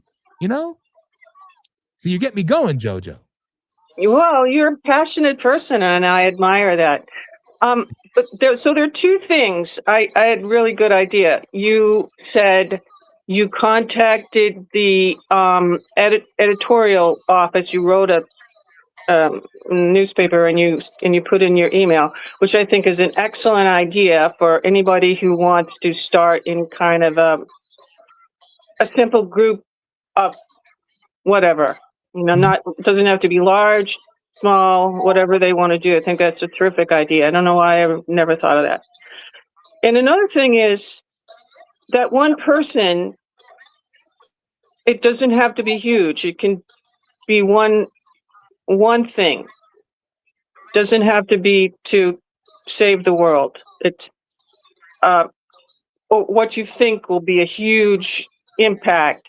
Sometimes the huge impact is just that one stone that's dropped into the pond that makes that one little wave, and you're really affecting a lot. Is one small thing, and that's going back to what Charlene says is your most important civil right is to go to vote.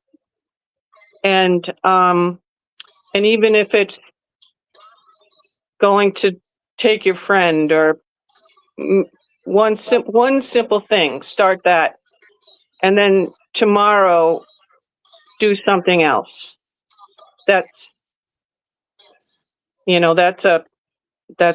what I would say.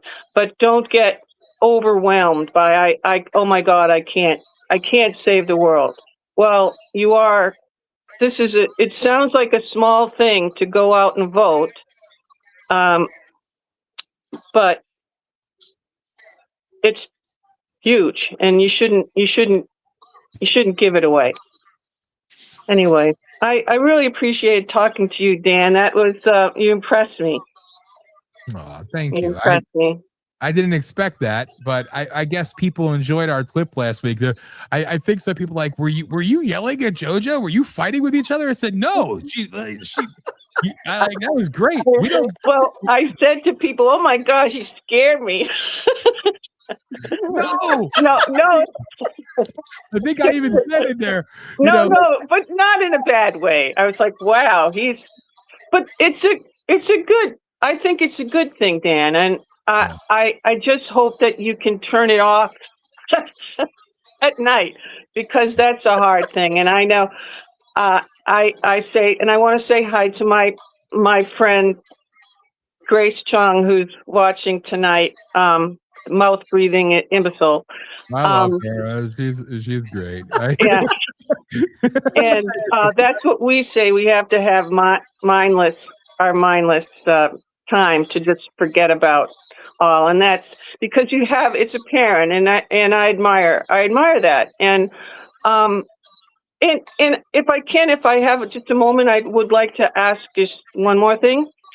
So what is it that you would do? I know who you say that you are and what you stand for, but what is it? What would you do? I guess it's like do differently than what Susan isn't doing? I mean, what is it that's like would be the first number one thing that you would want everybody in the world to know that you are doing for or fighting for Maine and this country? You know, I don't want to give too much away because thank you, Grace. It's so cool seeing you here. You're awesome. We're a freaking huge fan of you and have been for a very, very long time. So well, all the guys have crushes on her because she's so cute. She's just awesome. She's got balls, she's got bigger balls than men. So I'm just saying. So shout out to her. But, she does. Watch out. Yes, she's freaking great. But, hey, Dan, can I add one thing? Please do. No, go ahead. Go ahead. Then I'll answer her. To answer JoJo's question there, you don't tell your enemy what you're going to do. Oh, that's You don't true. reveal all plans. What happened to do it now and tell later? Just saying. You know, have your plan, spring it out there, and then you can spring it on everybody. You're spot on, and I've gone back and forth with, because again, I don't pre-write anything. I never plan anything. Grace, it probably kills you to hear something like this, and anybody else who actually does it professionally in the right way. I am notoriously like I have no notes, no nothing. I just ramble on and on and on. And I've been doing it for 20 years, but I did write something very lengthy. And I shared a lot also on my website at the time, and I put out a whole video platform of things that I would do and things and what would make me different. But I think the biggest thing that I would do is actually represent the people, and you represent the people. And Aaron, he's in Maine and he's family, and we love him. Aaron, love you, brother. Thank you. People deserve, and you hear this so often. You hear this all the time. People deserve true transparency. And I hear the background noise. People deserve to know that they're not crazy. People deserve to know that there is truth and there is validity to the things that they talk about, that they're fearful of, that they see, that they call out, that they whistleblow on, and they're silenced, they've lost their jobs over. I would, at the very first, be a voice to represent those people who can no longer speak out, those people who were taken, who were killed, and the things that go on. And it's a shame. And this is, I'm thinking towards election night, I'm going to actually read the speech that I would give and the things that I would say. And it's one of the very first things I've ever actually written out, and I have it all very well planned. And it would literally cast me against pretty much the entire body politic, which is what I enjoy. All right. But the first thing is to not only read off what's happened to the real people of Maine, what's happened to so many, tell their stories, give the voiceless a voice, and the ones who were gone a platform. Let their stories be told. Call out the ones who have committed these crimes against them and the money and where it flows. And believe me, I cannot express to you the depth of the investigations we've done and the paper trails we have and the evidence we have and the people, former cops, former this, former that have come forward. Like there's so much there. And I know how they cover it up. I know what they do. I know how it's protected and preserved. I would shatter that to its core day one because it needs to be done. So the difference would be somebody to go out there and say no to the people who have these concerns and these fears. One, you're not crazy, and you're not off the beaten path. You're not some conspiracy theorist. You deserve somebody who's going to represent you, who's going to be that voice of dissent, because it's always about being the voice of dissent, but also the voice of reality. And it's not saying that I'm right. No, it's literally giving time to their stories that people have never heard before. Talking about traumas, about pain, about death, about murder, about trafficking, about all these things that you hear about it, but you don't think it's happening in Maine. That's what they thrive on, because nobody thinks it's happening there. And it's one of the worst places. And you go back to Papa Bush and, Kenny Bunkport and just the embodiment of evil. I mean, the deep state If anything, I think it lives there because again, nobody expects it. But day one, there's things that I would do, and I will happily. Maybe I'll even just do it next week if you all want to be on. I'll read my whole damn speech for you. I don't care. I'll tell you exactly what I would do because I have come up against so many politicians in my time, and I've had so many literally spend money and put out Freedom Works too on the right, Dick Armey, Freedom Works, the founders of the Tea Party, scum. Literally spend money to try to go and counter rally me and what I was doing and everything else because I was such a threat to them. They called me a radical. Why was I a radical? Because I'm talking about how Republicans and Democrats alike are using their power and they're peddling children in Northeast Pennsylvania. Now I'm talking about I just the list went on and on and on and on. I would confront people before it was cool, before social media just ran with everything. Not because I was looking to be liked. If I was looking to be liked, I would have taken the money from Michael Steele when he offered to me at my second rally. I could be a millionaire running around for the RNC. Michael Steele, I thought he was a hero at one point. What he is now. Look at what he is. But I made the conscious decision, rally 2, to tell him to go fuck himself. In front of everybody. But it wasn't about, I'm going to say something and really get the attention. It was the exact opposite. Because too many people, they lose their way and they sell out and they go and they chase money, they chase notoriety. I want the people to have notoriety. I want the people, pardon the pun, to have a voice for real. That's what's missing. We have people who are worth millions up there talking as if they know about the strifes and the struggles of everyday Americans. Maybe some do, but a lot don't. They don't live that life. They don't understand it. It's time to give them real representation. I'm willing to go to the Senate and not even take a salary. It's not because I'm well off, not at all. Hell, at the time I had just lost my job of 7 years because of running for Senate. Who cares? Sacrifice is worth it when it's for a greater good and a greater cause. So again, I'm practicing already. I'm just what's it called? Filibustering. I'm just going. Yay! Right? Well, thank you, JoJo. No, it's great. I really hope people know the two words Dan Smeriglio. Because, did I say that properly? You did. Smeriglio.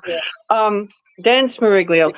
Because it's really, you see a lot of new faces in politics. But it's nice to know that you have people can not just hear what you say, but they can see what you have done. And that I think is probably most important. Most important. And I think that you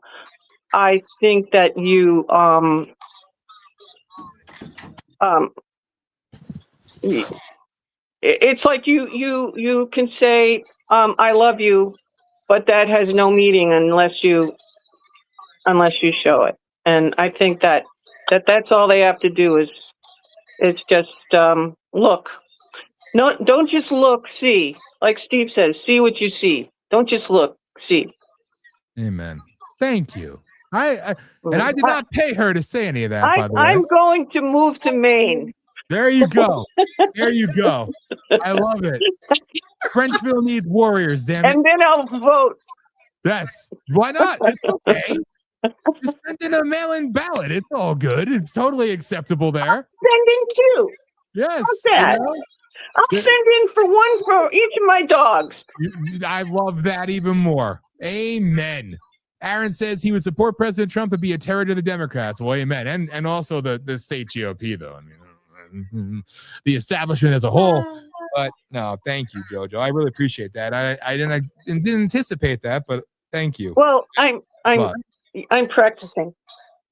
That's right. You're getting ready. That's so cool. I didn't forget, and I will. I'm practicing. I'm practicing. Thank you. I'll get better, everybody. You're rocking it. JoJo, thank you. Now it's time. Now we have exactly 13 minutes, 12 minutes technically, before Josh comes on and we do the hour of rage. So, Jason, Can you do it? Can you keep it to 10 minutes, my friend? It's just like Bannon. That's what it is. He only gives you this much amount of time, okay? And I disagree with Bannon. He said we're going to lose the Senate. No, we're not, okay? Look at what happened on Tuesday night right there in Wisconsin with David Crowley. He won, okay? He dropped out, and then he came back to win, okay? Hahn was up by so much, okay? So he was up by 20, up by 22, up by 13, and then he barely wins, okay?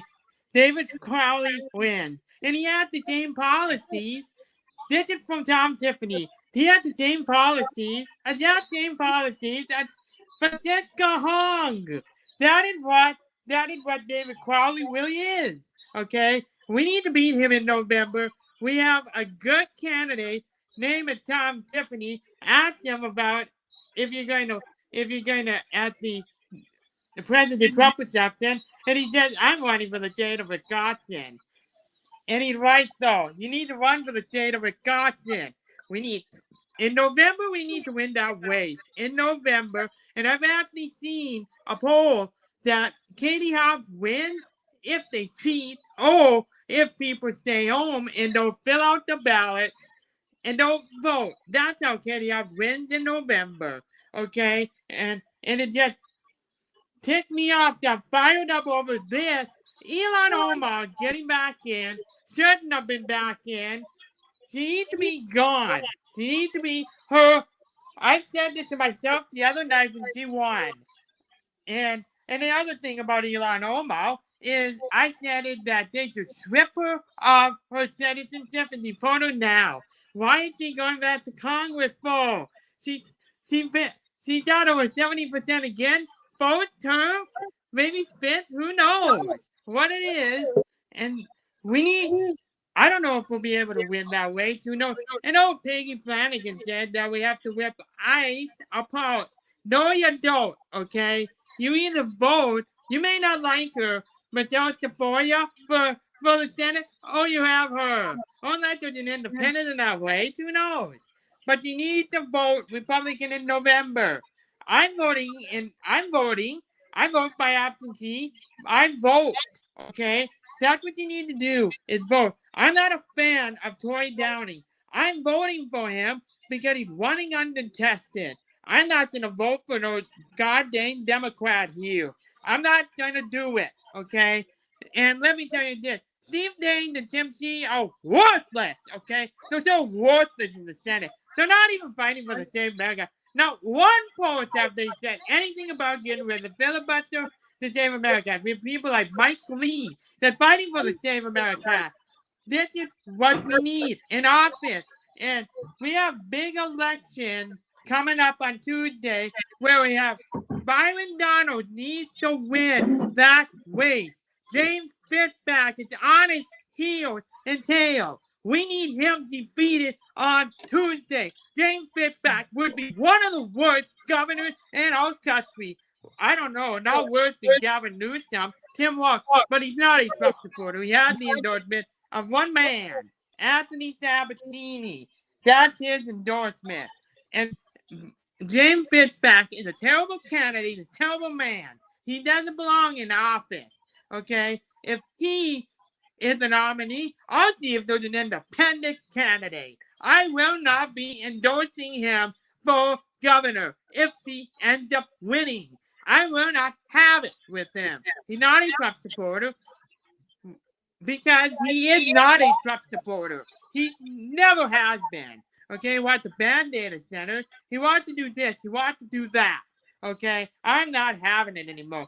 Byron Donald has the momentum. Jake Collins, as far as I'm concerned, should be in second place. Not this guy. James Fitzpatrick. If Jake Collins were the nominee, I'd endorse him. But not this guy. I would never back him. Not one will I back him. I won't do it. Okay? Then we have another good candidate, good lady.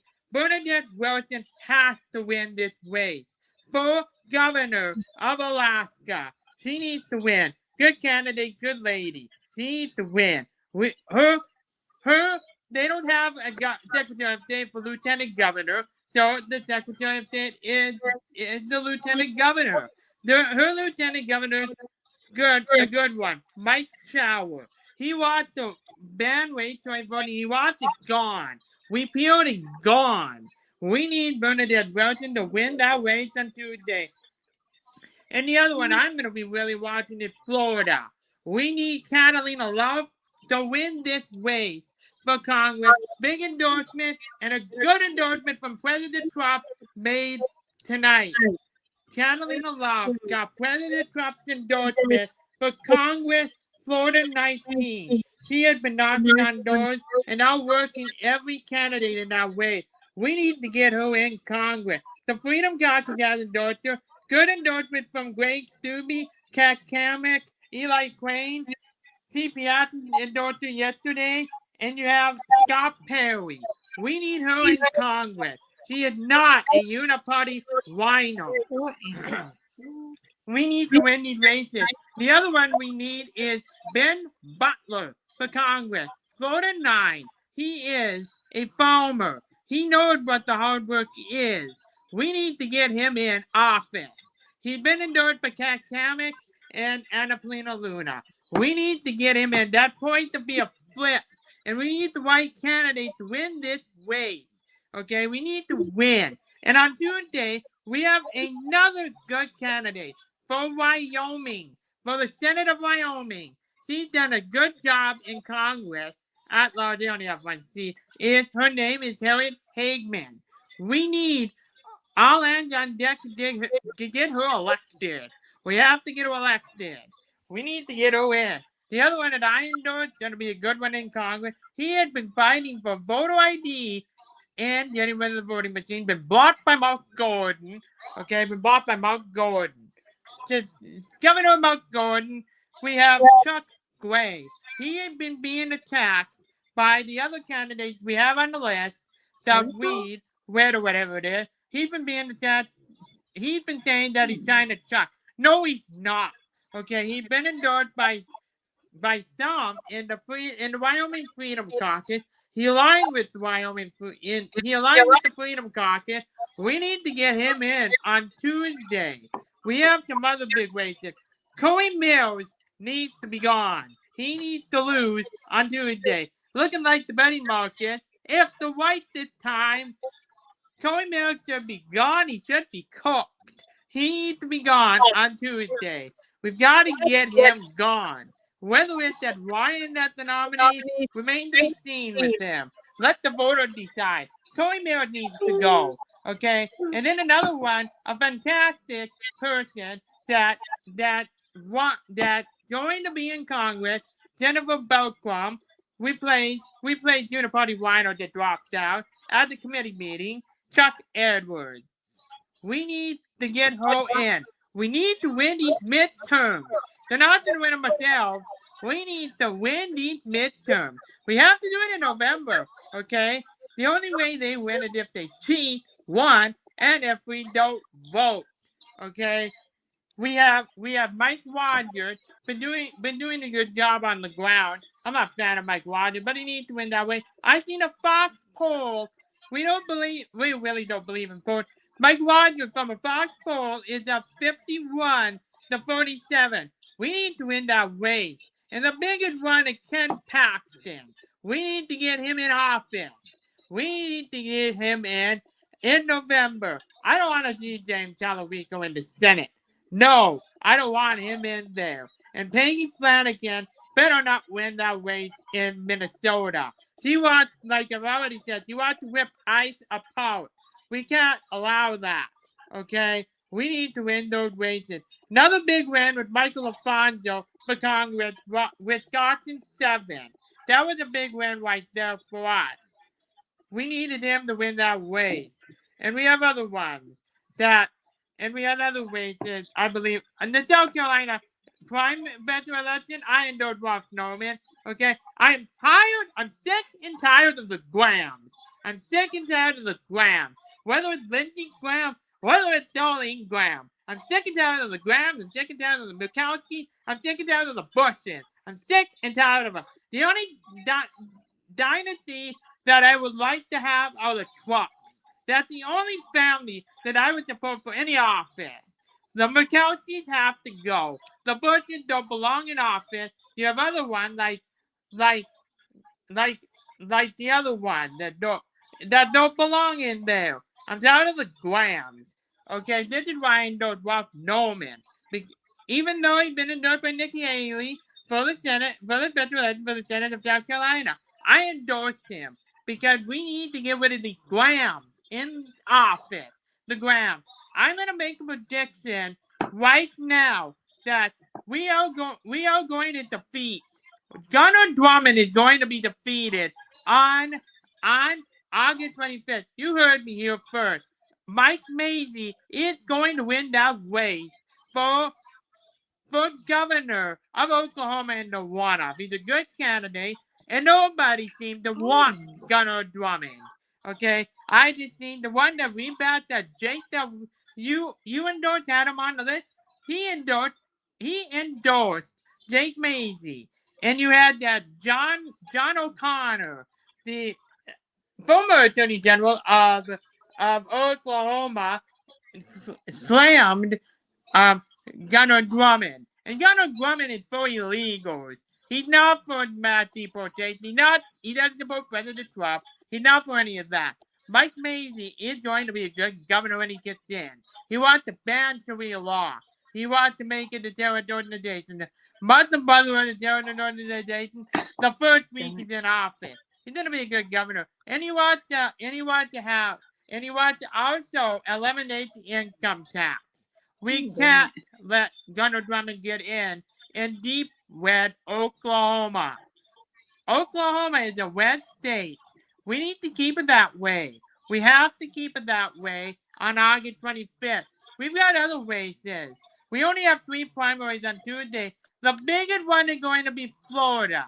That's the first day that the polls are closed. Then you have Wyoming. Then you have Alaska will close. The late one will be Alaska. Florida's going to be a big one. Will Florida fall, or will you keep the free state of Florida? Because Anthony Sabatini is a traitor to our country. He's a traitor, okay? And I do agree with Bannon when he said that Joe Biden doesn't have a state funeral. I agree with him on that. That he's been telling them that he's an illegitimate Biden regime. That he stole the election. I agree with him on that. There shouldn't be no state funeral. There shouldn't be none, okay? And we need to win the election. And John Husted, Bannon, Willie, you want Ohio to go blue? Willie? I'm not having it, okay? Ohio is a red state. Whether you like Vivek Ramaswamy needs to win, along with John Husted. Why would anybody vote? And then Bannon calls John Husted a populist? No, he's not, okay? We need to win on November 3rd. We have to win on November 3rd. John James, okay. And then I seen some hypocrisy today before I get off here. Hypocrisy today that the Attorney General of Michigan is desperate and charged 5 non-citizens that voted in Michigan election. Whoop-de-doo. You charged them. Democrat Attorney General charged them. We need to win in November. We have got candidates to do it. We have to vote. If you don't vote, you can't complain. Okay? I vote in every election. Whether I like, there may be some Republicans you don't like, but you have to vote for them, or we lose our country. Okay? That's the reality of it is. This is why I've been on a rampage on Jim Forte and other politicians here in Montana, because Jim Forte's not doing anything. Same with Steve Dane, Tim C. Troy Downing, and Ryan Zeke are not doing anything for the state of Montana and our district. Troy Downing is so worthless. Steve Dane and Tim C. is worthless politicians. They're not even fighting for our country. And I've already said this. If Tim C. doesn't do what we want, if Tim Keene doesn't do what our country in Montana wants, we'll just get rid of him in 2030. We'll just go off and find a candidate to turf him out and get rid of him. I've had it with them. I've had it with these Republicans. I only endorse American First Conservatives. Unless I don't want a Republican in office, or unless I don't want Democrats in office, then I might endorse a Republican like Mike Rogers. we need to win on November 3rd. There is no excuses for this. White people stay home because they don't like the candidate that won. Okay, that won the primary. Okay, I don't complain. I'm disappointed, but I don't complain and throw a hissy fit to temper tantrum. Only when Democrats win, I do. That win the primary, like Elon Omar. Elon Omar should have been deported a long time ago. Why is he going back to Congress? I don't get it. Elon Omar is, I don't know what she is, but she does not belong in our country. Okay, she hates America. She hates our country. Doesn't like our country. Get out. Why are you even in office? You celebrated that the Senate is not passing the Save America Act. Well, and I'm going to say this before I get off too. I agree with Wayne Allen Root Bannon and some other people that we need a national emergency for this election. We have to have it. Because you know why? Because every judge that I've been seeing on Eric Doherty and some other outlets, they're just blocking whatever President Trump wants to get done for election security, election integrity. He wants to get done for our country. He's trying to make sure we have fair election, only American citizen vote, not fraudulent vote. And what's happening? You have the judges that are just holding it up in court. Same with the Democrat Party. They're just holding it up in court. And what they want to do is stall it so we don't get good candidates in office like Tom Tiffany for Wisconsin governor, Andy Biggs for governor of Arizona. You have others like Alaska, like Bernadette Wilson. Bernadette Wilson gonna be a good governor if she gets in. We need to get her in. The election Tuesday, Alaska, I am asking you not to rake any other candidate. You need to vote straight across for Wilson. Bernadette Wilson, all the way across. Do not rake any other candidate. That is how we beat the Democrats and the Uniparty rhinos in that way. We've got to get her elected. The governor of Alaska. Alaska is going to be the tipping point in this election. If we don't get her elected, I'm afraid repealing racial rate voting is about 2028, everyone. It's about 2028, about getting rid of Murkowski. We have to get her gone in 28. We have to get her gone. I'm not going to stand for it anymore. We have to get her gone in 28. And with Montana breaking voting, nothing to do with Montana what? We'll just find someone that'll do the job and replace him and replace him in this open seat in 28 because Ian Forte termed out. If nothing to do with Montana what? If these Republicans nothing to do with what? We'll just tough them out to get rid of them. Okay? Like John Boozman, Tom Cotton. What they're doing in the Senate should be fighting for our country. They're not even fighting for the same America. They just went home. Okay? Mike Lee and Rick Scott are fighting for the same America. Same with Anthony Moody and some others. They're fighting for our country. Okay? We need America First conservatives that are good ones in there, that are fighters in there. I don't see that with the Senate. I don't see it. Where am I seeing it? I don't see it. Where are they? Why isn't the Steve Dane and Tim Keith fighting for our country? They're not. Okay? Why are they giving money to the Taliban? The Taliban is Tim Burchett's bill, and yet they're still giving money to the Taliban.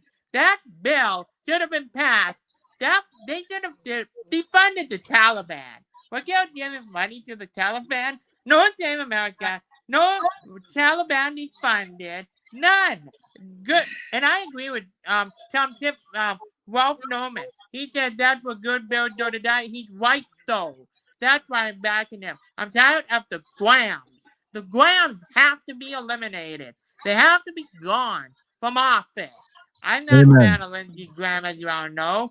But anyway, Jason, the only Graham, I don't you. know where he stands on anything. I don't know where he stands. Where does he stand on anything? Why did he come out and say he was going to get rid of the filibuster, get rid of the Path to Save America? Why is he doing that? He did it, okay, fine and dandy, but why didn't you do it right away? This is why I backed Matt Rosendale for the Senate, because I knew he was going to stand on stuff.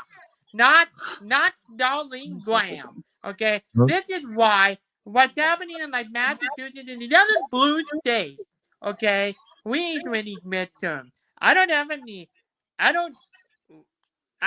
We need, and I've said it to myself too, we need a bigger majority in the House and the Senate, and we need people in there that'll get stuff done and get stuff passed.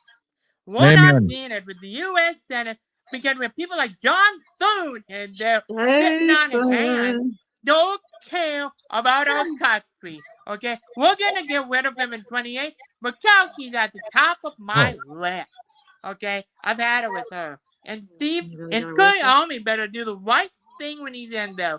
Fight for our country or get out. We put you in there. Stop being American first conservative and fight for our country. Stand beside Mike Lee. He's been fighting for the Save America this time. Why? And let me say this before I get off too. Like there's only two people that I want appointed to the Senate, and Martha Blackburn said he's gonna finish out her term. Good. I want you to finish out your term so I don't get uniparty wino in there. Bill Lee would have appointed a uniparty wino. That's what he would have done. Jason! And like Tim Burchett or Andy Ogles are my picks to be appointed to this seat.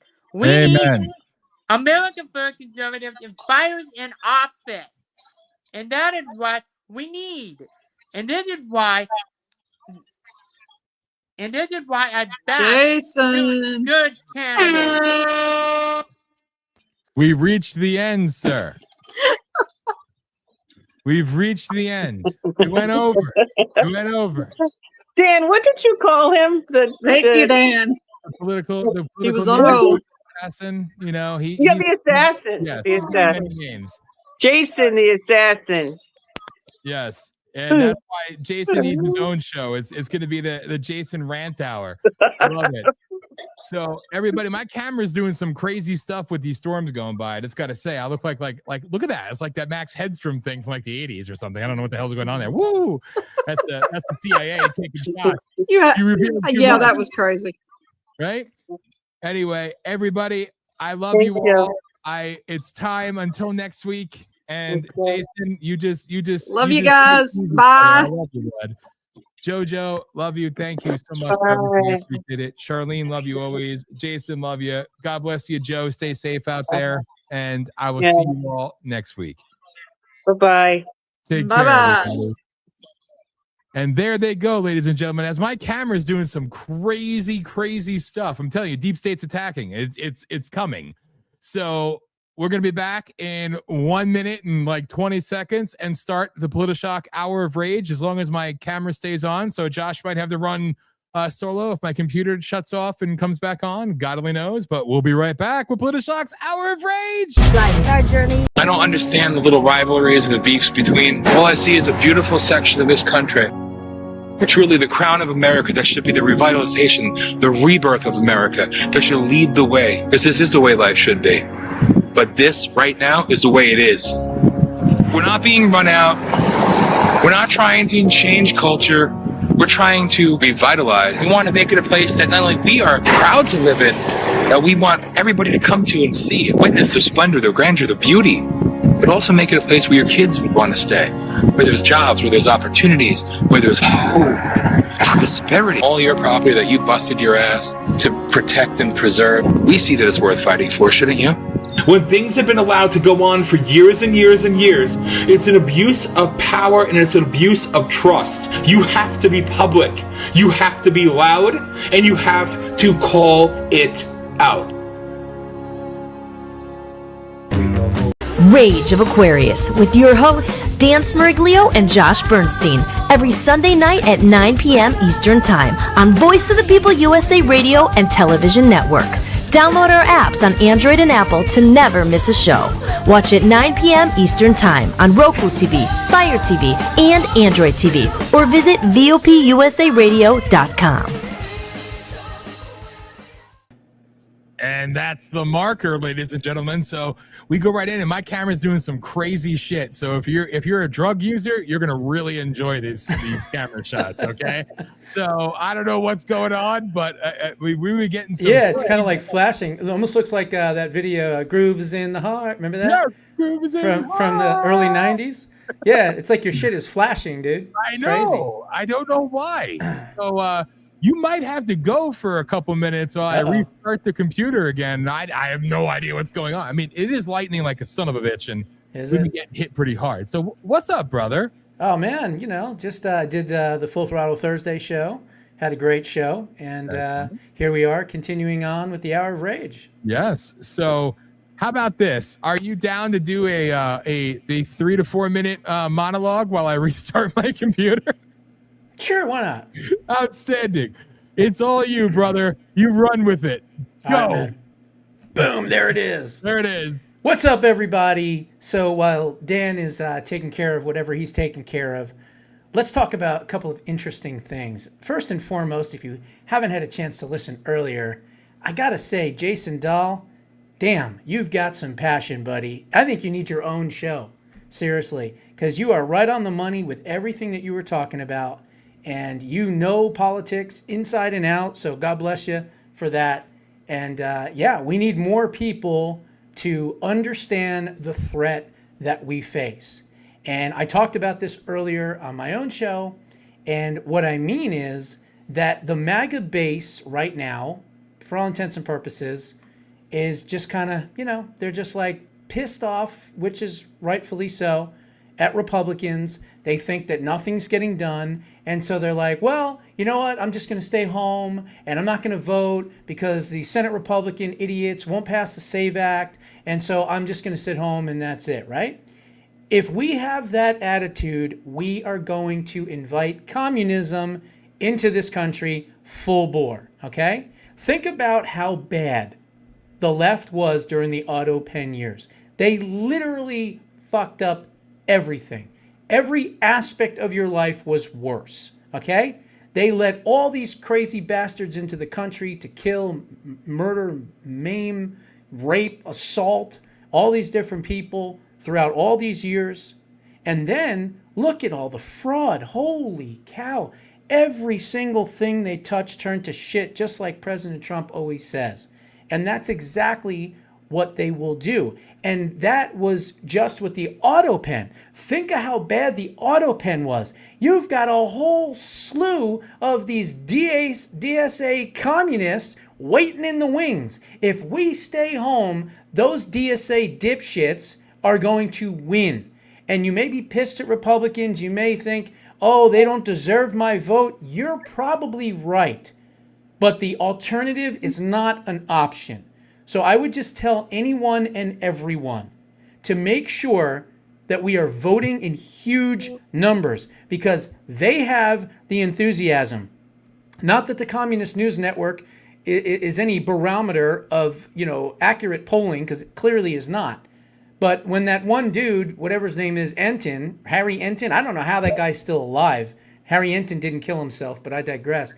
But when he gets up there and he says that 54%, the number one issue, 54% is the economy, and number two at 28% was immigration, if we don't understand that, that means that all these people that are not engaged in the political process on a daily basis, a weekly basis, a monthly basis, they know exactly what's going on at all given times like we do. If they're going to say, well, you know what? I think I'll give the Democrats a shot this time. We are done for, folks. We are done for. And then if they get in, I mean, it's going to embolden them, number one. They're going to think that the American people has now finally accepted DSA communism in America. And the next thing you know, if you think this batch of psycho fucks is crazy, wait until the batch comes through in 2028. So my message is clear. Don't worry about the noise. Don't worry about John Thune and the Senate Republicans. We need to make sure that we are voting. Period. End of story. Because as I've always said, and I'll end it with this, you cannot change the party from the outside looking in.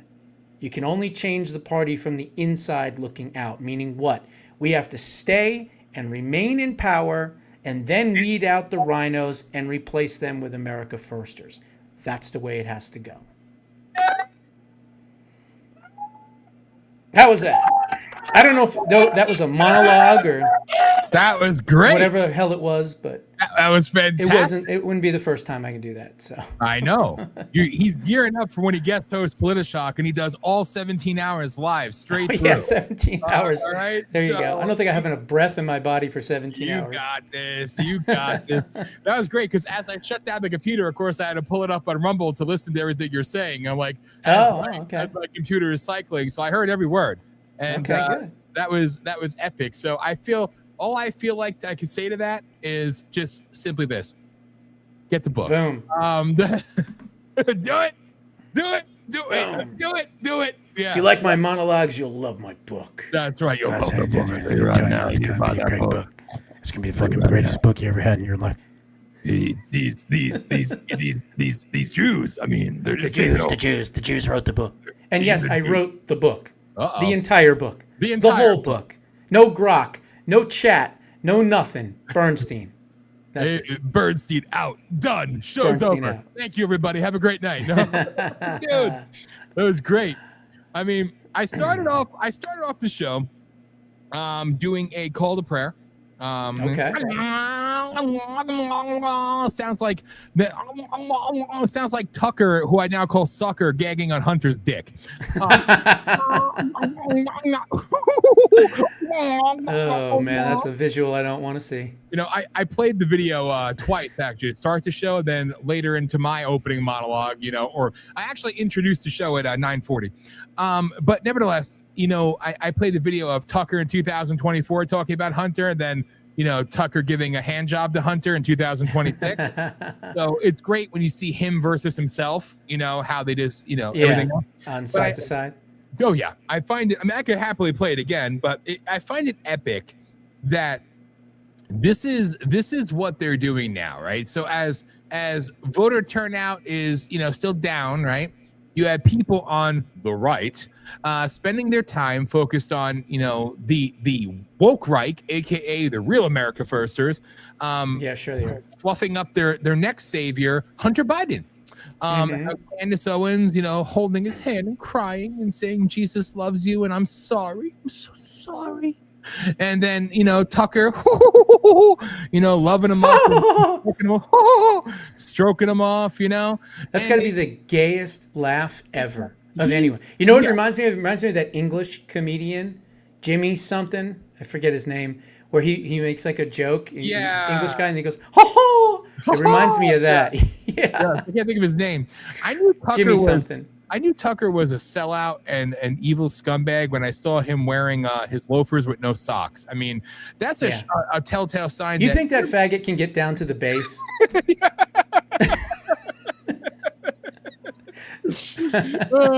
Thank you.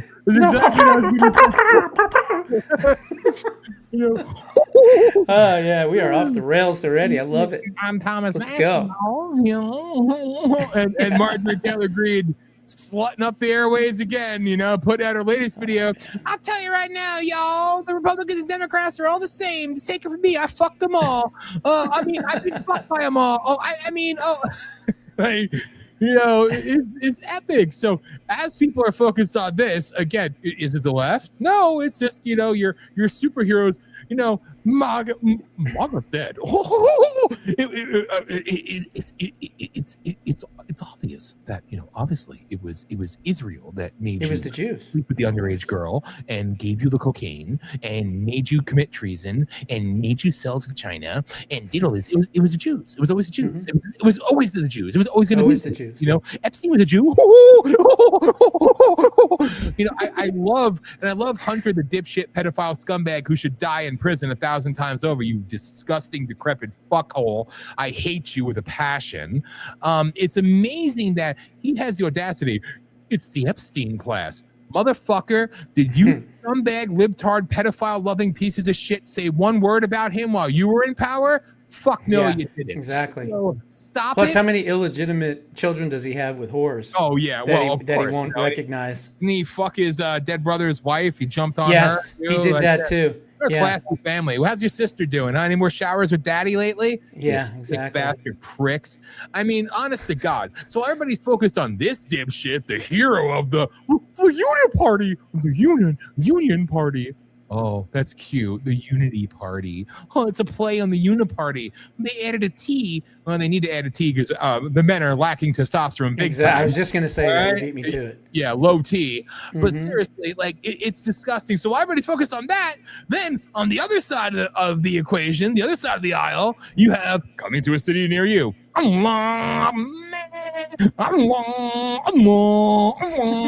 And again, I said I'm calling for it that I want the spokespeople for the Islam. Oh, it's a radical Islamic takeover. The other side. No, it's not. It's been going on forever. They just contrived. Word of the day, people. Contrived. Okay. It's as if they know when to activate. Amazing, isn't it? But all you see is your black sheet wearing disgusting anti-hygienic pieces of shit all over. And you see their scary eyes. Oh, they're gonna throw a moccasin, a flip-flop at you, smelling like ass because they don't wash themselves. All right, and then but scattered among them, waving their Islamic fags are, oh my God, I love Islam. Oh Jesus, I'm a liberal. Jesus, God is bad. Jesus is bad. Jews are bad. Up with gays. Up with Palestine. Up with Iran. Oh my God. And then the the feminine superheroes of the sheet wearers. They take down their sheet just enough, which I wish they would put it back on. And it is your because the women have hairy balls. No, not even that. It's your typical class of, yet again, white men don't want you, black men don't want you, but a Middle Easterner can control you. It's the fat, dumb bitch liberal. I'll tell you right now. Always. The white liberal talking as black as can be. Cultural appropriation up the ass. You don't understand what feminism is. This is empowerment. I'll tell you right now. Thank you, white, fat, ugly bitch. I feel so moved by what you had to say. I'm going to go fixing to throw a stone at your ass as long as my daddy says I can. Massa, am I able to? Now, somebody's going to think I'm making fun of black people there, but no, in the words, as I said in the second hour, of a great man, the white liberal, the most dangerous animal the world will ever know. Thank you, Malcolm X. God, he saw it way before it was ever a thing. So it's amazing. And then you have on the other side, the people that they got to take your videos and show the Muslims in their little inflatable freaking Mecca. What is it? It's inflatable bounce house that looks like a mosque. That's where the kids play before they go and get married to the fucking disgusting Middle Eastern scum fucks. You know? Oh, well, I like it 7-year-old. You know, it's like, oh, get the children out of the bouncy house. We must pray to Allah and I must fuck them. That's it. That's within our religion. It's okay. Honest to God, denaturalize or kill. I'm sorry, deport. No, you could say the other word too. No, well, say the other word too. Do you know that Fascist Book took down our show in real time while we were doing on Monday? Really? Yes, really crimes. So it's okay for them to say they want to kill Americans, kill your animals, kill the women, they can kill Christianity, want to overthrow the nation. Jesus is bad. All these other things, kill Americans, kill the infidel. That's peaceful and loving, as always. But us talking about the religion of peace. Yes, this said scum pedophile with their faggot prophet pedophile. Us talking about that gets us taken down in real time on Fascist Book. I love it. So, of course, because of that, I have stepped it up a few notches. We're still on Fascist Book right now, which is kind of funny. But, you know. Hey, Fascist Book, here you go. Sit on that and rotate it. Always, you know. Okay. Here's your Al-Quds force. Yes. Okay. But honest to God, dude, it's like, it's the sickest shit ever. And it's laughable. It's laughable. Just like all this shit going on. And anyone that supports this religion is an enemy combatant and traitor to the United States. Yes. Period. End of story. And they should lose because they want you, me, and everyone enslaved. Yes. And if you don't understand that, then I can't help you. But the Patriots are now heading to Dearbornistan on the 18th to go to, a city council meeting. And I'm hearing most of them are going to be armed. Good on them. And the Muslim cop, right, Issa Shaheen, he's a Algerian Muslim, is now going on social media telling everyone, don't come. Yeah, well, we're coming, okay? We're coming, and they're going to try to take back that city. And there's a lot of Muslims in Dearborn, Michigan. And not just there, Hamtramck, so many other areas. It's been an infiltration like fucking roaches, okay? Michigan has been dropped, and Minnesota have been dropped, and other areas have been dropped. New York now has been dropped with fucking Islamic roaches. And that's what they are. They're little fucking disgusting roaches and rats. And all they do is spread disease and everything else. And what do you do with fucking rats and roaches? Well, you exterminate them. Amen. Amen. You're calling for the death of them. No, I'm calling for the death of those who say death to us for being guilty of being an American and actually loving God. You know, I'm going to play, before we play the serious video. Well, this is serious. This is actually a very impactful video. I want to play this one. God willing, it'll play. But I thought of you, not just because you're a Jew. Oh, wait, you fucking Jew. You know, my camera wasn't working because, of course, Josh comes on and the Jew broke the camera. Fuck his camera up. Mossad, that's his camera up. Yeah, you did it, you fucking Mossad agent. But no, I saw this and I'm like, this is really good. And again, not Jewish, not paid by the Jews, but I figured this is a very impactful video for those who have half a fucking brain cell. So if you wouldn't mind indulging me for about 2 minutes, sir. Go for it.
I love it.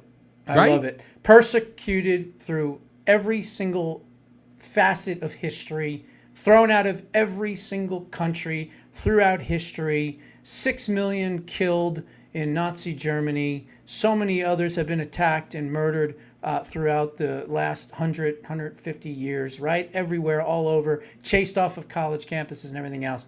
But the bottom line is we have a homeland. We have a country. And you Palestinian cunts don't have one. And guess what? You'll never fucking get one either. And by the way, you see this Jewish star? This was made from Qassam rockets shot at Israel. So we took something negative and made it positive. So fuck you. And by the way, this, believe it or not, was made by a fan of the show, of my show, many years ago. This is the Lion of Judah. Okay? I wear that all the time. And the other one is for my wife. And this one is the Sword of Justice, hoping and praying that we have justice in the United States from these deep state criminals. But that's what I wear all the time. And all I can say to all the people that hate Jews is fuck you from this Jew. Amen. I thought that was such a powerful thing. And I said before an hour too, that a lot of these scumbags, notably the Tuckers of the world, as they go, as they say out one side of their mouth, Christ is king, and then they go on to do nothing but bash the Jews. Maybe fake Catholics or fake Christians, whatever you call yourselves, need to remember that Jesus is the king of the what? The Jews. And he was Jewish. Exactly. So perhaps the first Christians were what? Yeah. Jews. Yeah. Thank you. So perhaps they should maybe learn a little bit before they do what they do, but they know what they're doing. And I thought that. And remember, there is no better friend to the Jewish people and to the country of Israel than the evangelical right in the United States of America. There is no better friend and ally. And American dumbass Jews ought to fucking wake up to that reality. Yep. And again, it's like how many countries were involved in the liberation of the camps? How many countries were involved in, how many countries actually did something to give the people back their land? Yeah. So I'm tired of hearing it. And it's beyond absurd that it's more laughable than being called a Nazi is just the blaming of the Jews for everything in the world. I mean, for the love of God, blow it out your ass or just fucking die already, because it's sickening. It's old. It's tired. I was driving a vehicle home tonight from my work site that wasn't my own. And unfortunately, the radio came on. It was some BBC crap. And it was, they're talking to the poor people in Palestine. And they're talking about the illegal invaders that are outside their door, the Jews. And, I love this. They don't have any power. They don't have any internet. But amazingly, they're able to give their story live on BBC. And the big bad Jews outside their door. But the solar panels give them just enough power so they could tell the world about the horrors and the tragedies and what happened to the women living in fear. When I hear that, you know what I think? Good. Maybe it's about. Well, let's think about it. They're the ones that raise their children to hate Jews. Yes. They're the ones that sacrifice their children and blow up Jews and kill themselves and Jews all the time. So again, why do they deserve to have a homeland? They don't. They're cockroaches that have infested our homeland of Israel. So yeah, I'm glad that Israel is treating them the way they are. I've said this before. The Palestinians, to me, are the equivalent of landing on Mediterranean or Baltic Avenue in Monopoly, right? They're dog shit. Nobody wants them. Nobody wants to fucking buy them. They want to get rid of them and jump over them as quick as you can, right? That's what they are. And what do you do with garbage? You throw it out. Yep. And so if that's supposed to elicit sympathy from me, it's the exact opposite, And I'm supposed to feel a certain empathy towards the black sheet wearers that are marching in our streets, chanting death to Jews, death to America, death to all this other shit. Like I'm supposed to feel bad for them because of all their poor persecution in the Middle East. Go fuck yourselves. Honest to God, I'm so sick of it. And why don't you do the world a favor and kill yourselves? Because again, justice will find you all. And it's just the alleged, ADL and all them that should be actually. Yes, that's the one I want to talk about. Yeah. I gave you that one clip. I don't know if you want to play that one clip of that fat white bitch from the SPLC. Yes, indeed. Okay, yeah, we'll talk about this one. Hang on, I will pull this up for you. And thank you for them being X-Flips tonight. I appreciate that very much. Hang on, I'm going to do a share here. And boom. And look at this disgusting shit. And Liberty in the chat room, I love what you wrote. That's what you call unfuckable, basically. That's the type that be speaking, you don't know what freedom is. Freedom is wearing a hijab. Yeah, sure it is. Yes. That's what freedom be. It's so freeing to not be oppressed with a hijab on your head and a fucking towel covering your whole body. Yes, it's very freeing. I love this. Liberty. Every Jew needs to teach the story of Warsaw, Poland, and the SS attempt to empty the ghetto for Hitler's birthday and what happened when they attempted it. Said so many great things. I don't know if you've seen this, but I thought this was really... Born a Jew, raised a Jew. Last Supper was Passover, Seder, and for 200 years, follower of Jesus were a sect of Jews. Yep. And I love it. Whose land was Gaza? Egypt. Who did not want Gaza back? Sadat. Yep. So... And what happened to Sadat? Yeah, exactly. Yeah. You know? I think we know. Yeah. So here we go. Let's watch this creature. So I think that there's a big problem here in trying to figure out how many investigations go on of this, who is identifying extremists, how is this being reported. There is supposedly a report the Pentagon does every year internally on white supremacy in the military. Is that happening? What is it indicating? It's very hard to answer your question because there's no transparency and no data. It's good to see the Goodyear Blimp found a new job. I think she's a dick. I would just like to agree that without being alarmist about the nature of the problem, there is a problem about white supremacy in the military, but our military leadership may not realize the full extent of it simply because the data and the transparency is not there. So I think that there's a big problem here in trying to figure out how many investigations go on of this, who is identifying. How disgusting. Oh, it's beyond disgusting. Okay. Let me explain why. Okay. So the ADL, right? The Anti-Defamation League, which is something that a Jew runs, right? His name is Greenblatt, right? Yeah. And he's in bed with the SPLC. So let's think about this for 1 second. So the chief financial officer of the Southern Poverty Law Center was sleeping with a neo-Nazi, okay, number one, and then making up stories about these Nazi groups, which were not true. And the ADL, the Anti-Defamation League, which is run by a Jew, obviously knew about it and was in cahoots with the SPLC. That's the type of insidious Jews that I despise, number one. And when they say the Jews, the Jews, the Jews, it's because of disgusting, abhorrent, vile Jews like that give the good Jews a bad name. Imagine that, the ADL, the Anti-Defamation League, in bed with the SPLC. You know why? Because what I said last on Tuesday. Because liberal Jews are liberals first and Jews second. And most Jews, by the way, in America are atheists too.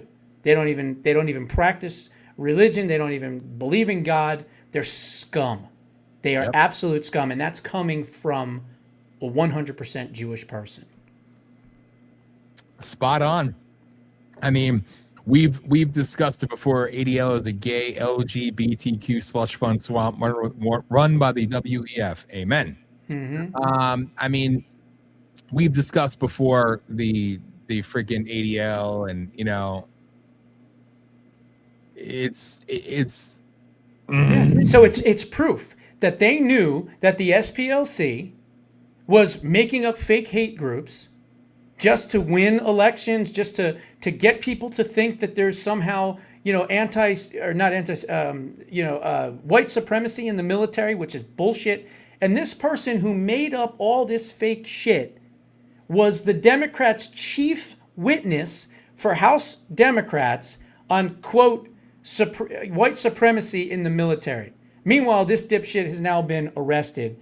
But again, I have to keep pointing out the fact that the ADL which is not supposed to be part of the SPLC, knew about it and was in cahoots with it. It's disgusting. It's what we've been calling out and exposing for so freaking long, and now it's just all seeing light. Yeah, and I think that's fantastic because, and again, I want people like, are these the arrest? Has it started? You know what? Things are coming to fruition. Things are being shown to the world, and I hope people aren't just so distracted by the bullshit that they're being force fed purposefully, so to keep them from seeing the truth right there for the world to see. And these Hindenburg-looking motherfuckers that go up there in Congress and lie through their teeth, it's disgusting. And speaking of which, this is not connected, but, did you see the video of Nigel Farage being interrogated by the one black congressman? The guy who thinks that if you have too many people in Guam on one side, the island's going to tip over. Oh, that dipshit? Yeah. What's his name? Hank Johnson, I think his name is? Yes. I love, he's tried to go after Nigel Farage in Congress, and it was absolutely hilarious that Nigel even had his own people laughing at him, which was just it was brilliant. Nigel Farage is probably the only thing that can save Britain, if you want to know the truth. Yes, and it's funny because Elon is attacking Nigel, and Nigel has issues with Elon, but he was defending Elon. Isn't it? Did you see that crazy ass video that Elon put out where this guy is at he's at a carnival or something like that, and there's rides in the background, and these people show up and they shoot his wife and kill her, and then he tries to exact revenge on the guy, and then the guy is like the Joker, right? He's dressed like the Joker. He's wearing purple and shit, and then they're fighting, and somehow he gets pushed into this vat of acid and is dead, but then he's resurrected into a robot. It's this insane video. It's actually on my my X account, and I saw it, and his comments were if you can just imagine how great this would be, or this is something that the future is going to be. And I'm thinking, why would you want that? Why would you want some humanoid freak? It doesn't make any sense to me. He's dangerous in a lot of ways. Okay, I think it's pretty clear, but he's also spending $500 billion or whatever it is, on to get Republicans elected. So, he's a mixed bag to say the least. I know. He's got some very dangerous, absolutely insane ideas. Like I said, always, I'll support a lot of things he says and he does, and I'm gonna leave it at that. I'll leave it at that. But I've said for the longest time that anybody that talks, it's in the opening of one of my shows. It was a part of the intro video, we'll implant a chip in your brain. Anybody who wants to do that, it's for the betterment of death. No, that's just the same difference as killing the God gene. So it's fucked up. I didn't see that video. I'm gonna I was gonna say it's on my X. Account. I don't know. Yeah, I don't know how far down it goes, but not too far down. Let's see. There it is, right there. Okay.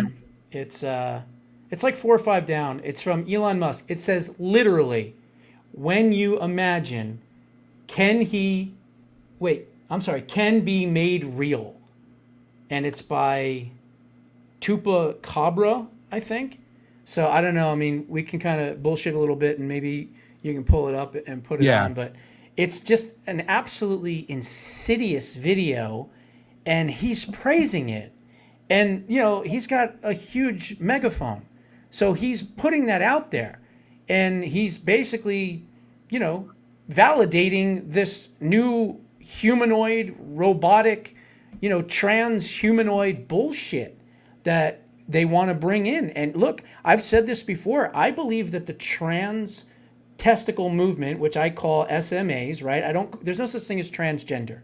It's SMA. It's sexual mutilation advocates. That's what it is, and that's what I'm going to call it from now on. So I think that the SMAs and that movement was a prelude to the transhumanism and transhumanoids and combining robots with humans, right? Well, if you don't believe in the fact that you're a male or a female and that you can just fucking pick your own gender from a fucking Cracker Jack box, It's going to be a lot easier for us to kind of allow you to become less human and more robot. It's sick. And if you go back, something that people like myself were talking about, even before I knew that, Alex Jones, back when he was playing his role, was talking about it. The human animal hybrid chimeras from chimera. Yeah, I mean, and this even goes back to Nazism, and it goes back to all Mengele. the experiments we were doing, and it was all about, inevitably, it was the transhuman is the end goal, right? It's the bastardization of everything that's God, everything that's life, everything that's human, and making you controllable. So this is all follow the timeline, and it's been done under, in segments. All right. The global hysteria, the global warming hysteria was actually part of and feeding into this as well. See, so there's so many things and there's so many elements, and this was all outlined, documented, and war gamed literally in mid 50s, 60s, 70s, 80s. Yeah, it started with RoboCop, right? Yep. Oh, that was glorified to the media. Yep. What was it, the 80s, late 80s? Yep. And that was even weird then. We're like, RoboCop, that's crazy. But what, they have like 2 or 3 or 4 of them? Yeah. So again, it's like they plant the seeds, right? Yeah. And by the way, speaking of seeds, have you ever noticed now this huge push for seedless watermelon, seedless grapes, seedless this, seedless that? You know why? Because they don't want seeds anymore, and they don't want us growing our own food so that they can control the food supply. That's right. That's not conspiracy. Oh, no. And that's the thing. And I like that the veil has been lifted, that we could say all these things now. I mean, I've been saying them anyway. You've been saying them, but it's no longer conspiratorial. We broke down what that is the other night on the show, okay, on the Rage of Aquarius. Yep. So understand that it's a lie. Conspiracy theorist is a lie. It's a made up term just by our CIA to demean and silence you and push you from the truth and actually asking questions. Exactly. So people need to understand the genesis of this all and understand where it all comes from. All right. It's all about transhumanism. It's all about killing off God gene, killing off life, separating people from God, then from family, then from themselves, beholden only to the government and the body, one world government, trilateral commission. They are the almighty being. They are the deity. They are in control of you, and we have to applaud it. Just like I said, with this big push. And hell, I watched The Walking Dead, but I always knew what it was. This big push for the last 20 plus years of zombies. They did it in the 80s. Yeah, they did it in the 60s, but they really got fired up in the 90s. And then the 2000s, boom, zombie. And then what are they doing? Let's kill the God gene. And zombie soldiers, that phrase, right? It was, again, something that goes back to World War II, goes back to experimentation. I mean, we could do this all day. Yeah, no, you're right. Look, there used to be a video game that I used to love when I played video games. It's called Red Dead Redemption, right? Yes. And it was basically, it took place pretty much in Arizona. I mean, all the scenery looked like Arizona, and it was like a cowboy type of game, right? But then they made a second one, and instead of fighting like bandits and, things like that, like normal people, you were fighting zombies. Like they even ruined like an old cowboy western type of game. Yes. I mean, it's just ridiculous. Even Call of Duty, all of a sudden now you're fighting zombie Nazis and I mean, and again, I didn't play these games after 2011, but I can't remember the last time. It was probably like 2000, around that, maybe 9, somewhere around there. Like I used to put my kid to sleep for hour and a half, 2 hours in the swing that would go like this. So I'd pay 2 hours worth of video games waiting for him to wake up. And then once he woke up, that was the end of that. So hey, you gotta do what you gotta do. Like I said, I had my PlayStation 3, and like I tell everybody, my last video game played was SmackDown versus Raw. And and that was it. But again, it was always about planting the seed. It was always about and like you spoke about, the seedless grapes, the seedless watermelons, GMO people, GMO. They're showing you that they've been able to genetically modified. They're telling you. They're bioengineered. Yes. They're telling you. They're taking something that's all natural, organic, but it just happens to have no seeds because it's GMO. Right. Genetically modified. Yeah, they're literally telling you. They're not hiding it anymore. Back in the day, they tried to hide it. Not They're anymore. not hiding it anymore. No, things aren't naturally. Fruit isn't naturally a vegetable. Seedless. Yeah, exactly. 'Cause it keeps sprouting life. Get it? Life. Exactly. They don't like life. They got to kill life. Yeah. And people go to the grocery store and they go, oh, seedless watermelon. Oh, I don't have to worry about spitting out the pits. You know, it's like I always say, tyranny is sold as convenience, right? Yes. And you can look at that from food. You can look at that from every aspect of things, computers, electronics, anything that makes your life easier, there's a cost to it. And that cost is your freedom, right? Yep. That's why we're addicted to these stupid things. We can't live without them, unfortunately. That's right. You're owned by it. And again, what's funny is, you know, for the biggest advocates, you know, I wonder when you eat your GMO vegetables, you eat your GMO fruit, you know, you eat all these GMO things. I just wonder how does the fetal tissue taste? Yeah, Is it really. good? Exactly. HEK 293. Anybody know what that is? Yeah, I do. That was in the 70s, mostly in the 80s, where they actually used aborted fetal cells in Coca-Cola, in Sprite, in chocolate bars. I mean, you name it, they did it in all of it. Everything. Okay? And I think they stopped somewhere in either the early 2000s or the late 1990s, and they changed to synthetic. But we were eating that type of stuff. We were eating aborted fetal cells in our food supply. Yeah, cannibals, exactly. Yes. Yeah, they turned us into cannibals without anyone knowing it.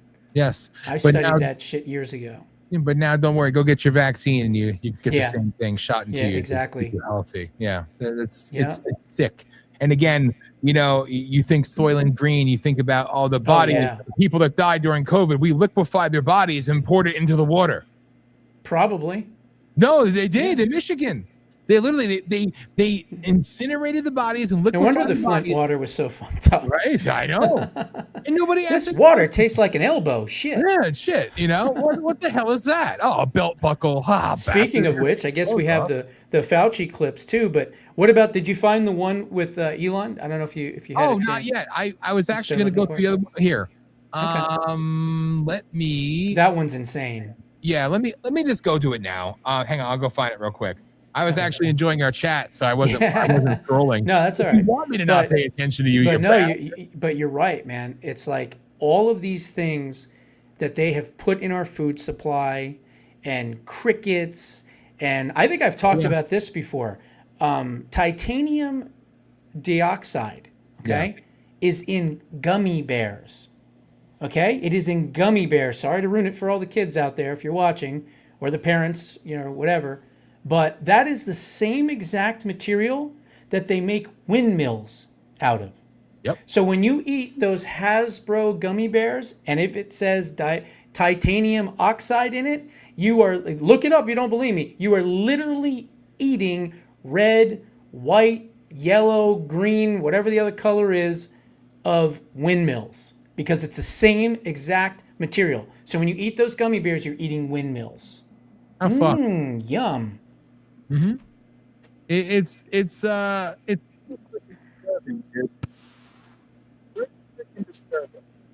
what? Here. I mean, here I have this so everybody can see the latest Elon masterpiece. I'll tell you, dude.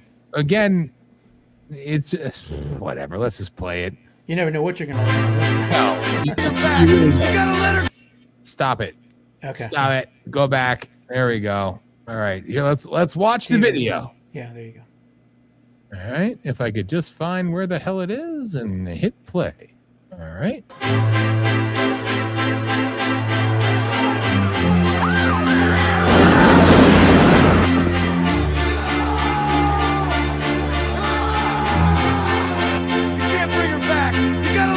Don't ask me what you know is true. Don't have to tell you I love your precious heart. I was standing. You were there. You'd look good on my mantle.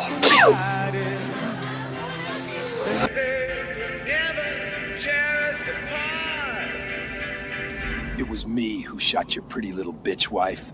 And you know what the best part is, Jake? You ain't gonna do shit about it.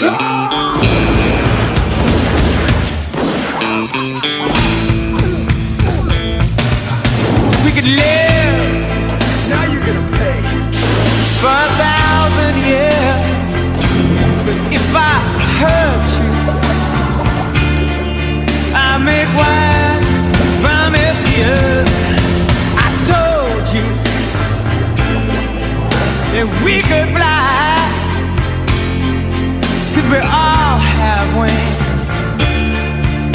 But some of us don't know why. I was standing, you were there. Two worlds collided, and they could never, ever tear us apart.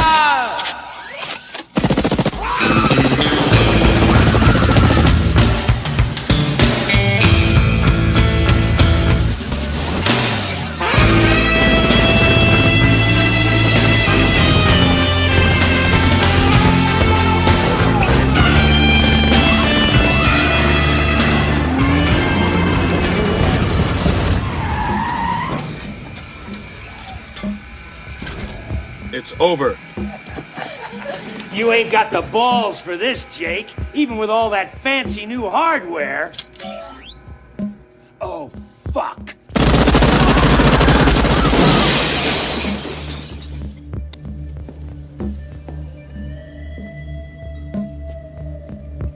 My perfect weapon.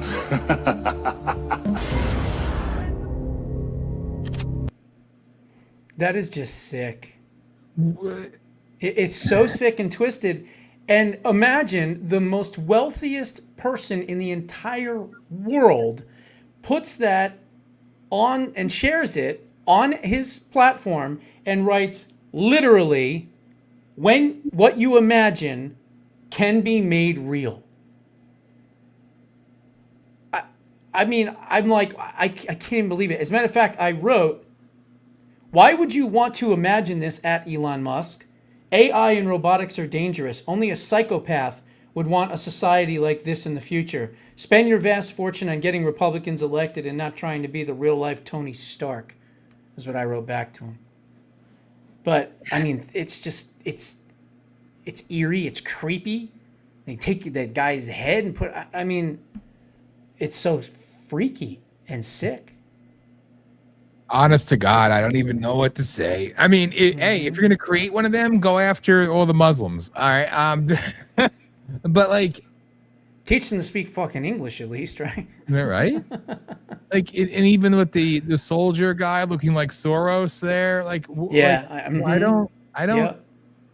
I know. Maybe he's having one of his. And then that guy's supposed to be the Joker. So what? He's supposed to be Bruce Wayne, maybe, or something. But he's not in his Batman uniform. But he killed the girl too. So yeah, because she went out the window. Yeah, I thought he was going to fly down as Batman and save her, but of course, you know, he didn't do that. So weird, dude. It's crazy. So weird. I like. Yeah.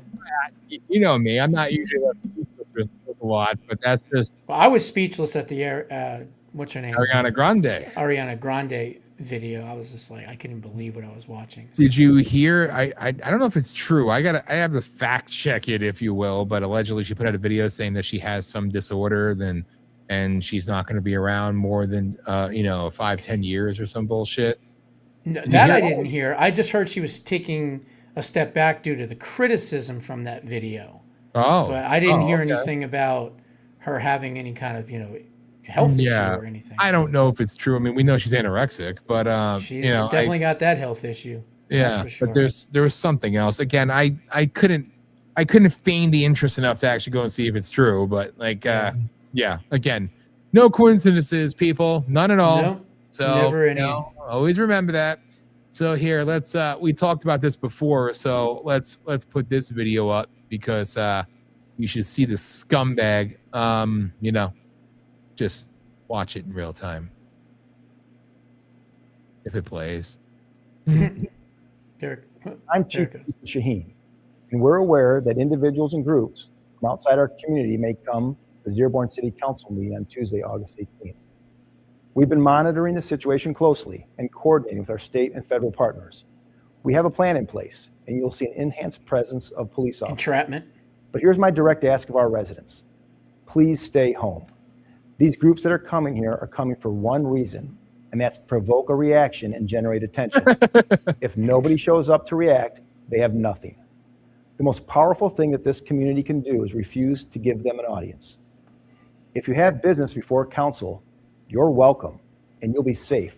We'll make sure of it.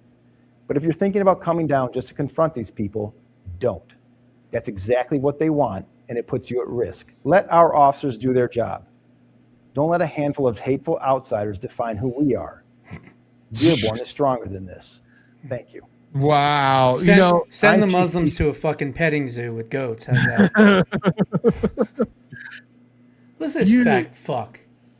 Isha Shaheen, or whatever the hell. ISIS. Is his name ISIS? ISIS. What was his name? ISIS? Issa or something? This is when people say, well, you back the blue, right? Like, no, not all of them. Not all of them. No. Not the ones that are controlled by Islam. No. They're coming to incite, but the disgusting sheet-wearing, anti-hygienic scum goat fuckers, pedophile lovers. Yeah. They're not inciting violence in the streets. Death to America, death to God, and they're peaceful. They're peaceful. Peace-loving Muslims. Sure.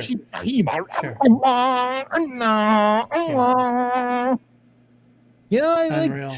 It's disgusting. And this pussy cop, I wish it was a real cop that would beat his ass just for being stupid and an obvious piece of shit.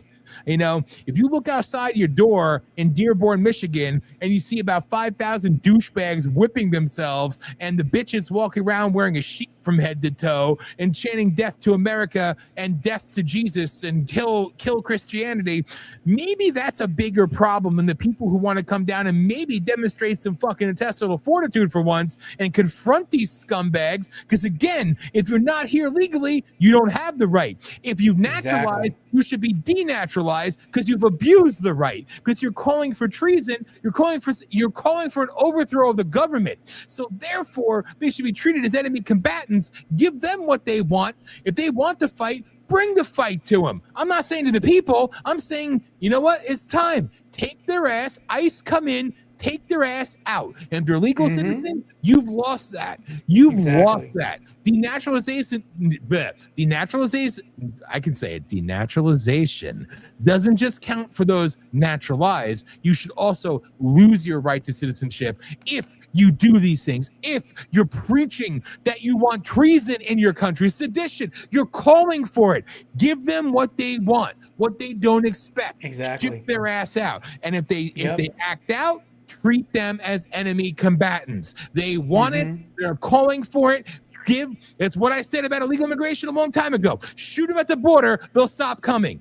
I got a feeling that the cops are going to be dressed in all Islamic garb. Of course. And you're going to have another Michigan version of January 6th, where you're going to have an entrapment happen. Yes. So it's already Patriots started. need to be aware of that. Entrapment. That whole thing was entrapment. It's disgusting.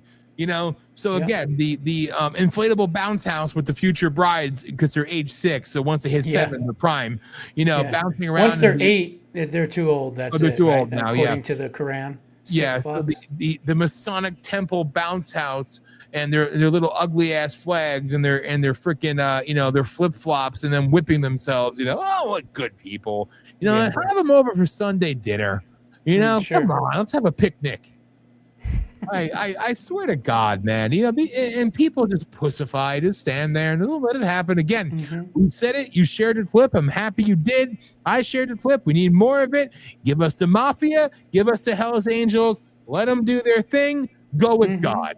Again, the 3%er, somebody else made a comment. You support criminals. The 3%er means no. The 3%er is the number of those who actually fought in the revolution. So absolutely correct. If you're going to leave a stupid comment, at least be able to back it up with some facts, with some historical context. But you can't. 3%ers of the criminals. And whoever that dipshit was that left that comment, if it happened again, you can take that times at least 3 or 4.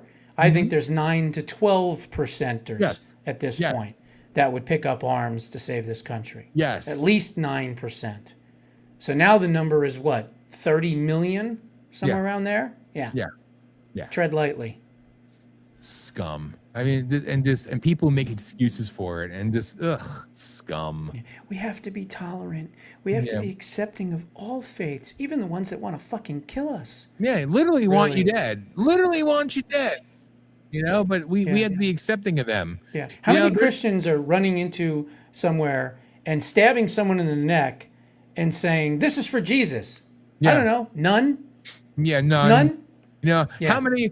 I like that one movie that was made, American Carol or something. It was made by conservatives, and they had they were mocking it, and it showed the one girl run into a bus, and she said, "Oh Praise yeah, I Jesus," think I remember that. and had a Bible strapped to her. Yeah, I love that. And then they had one of the Muslims do it, and they I all think Kelsey Grammer was in that one. Yes. Wasn't Yes. Yeah, that was a Grammer, while back. God Voight, it's so great. Yeah. So great. Oh, that was a good movie. Yeah, That was a great movie, man. And they're all the whole movie's making fun of Michael Moore, of course, which Yeah.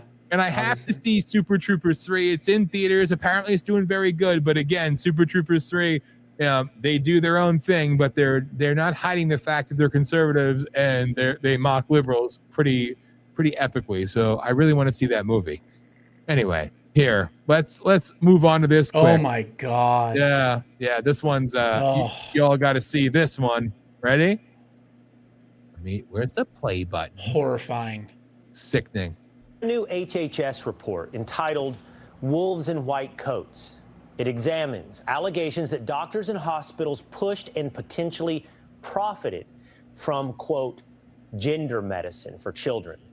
The report identified more than $60 million in insurance claims for those treatments. It included puberty blockers for kids as young as 13. This was all billed between 2015 and 2025. The report also details potentially criminal practices inside pediatric gender programs, including allegations that some providers used misleading diagnostic and billing codes to get insurers to cover the treatments. And look at the money involved. The report says the average healthcare cost for a minor is roughly $3,000. But for minors receiving transgender treatments, that number climbs to $75,000. If that minor elects transition surgery, it climbs to $170,000. So the question isn't just what happened, but whether or not anyone broke the law. And now, I think they did. Vice President Vance is referring the report to the Department of Justice, calling for criminal prosecution of anyone who intentionally misled children in order to get them transgender treatment. I spoke with Vice President Vance today about this and the larger issue of fraud. Here's our conversation. Mr. Vice President, it's good to see you. Thanks for being with us. Thanks for having me, Will. Good to see you.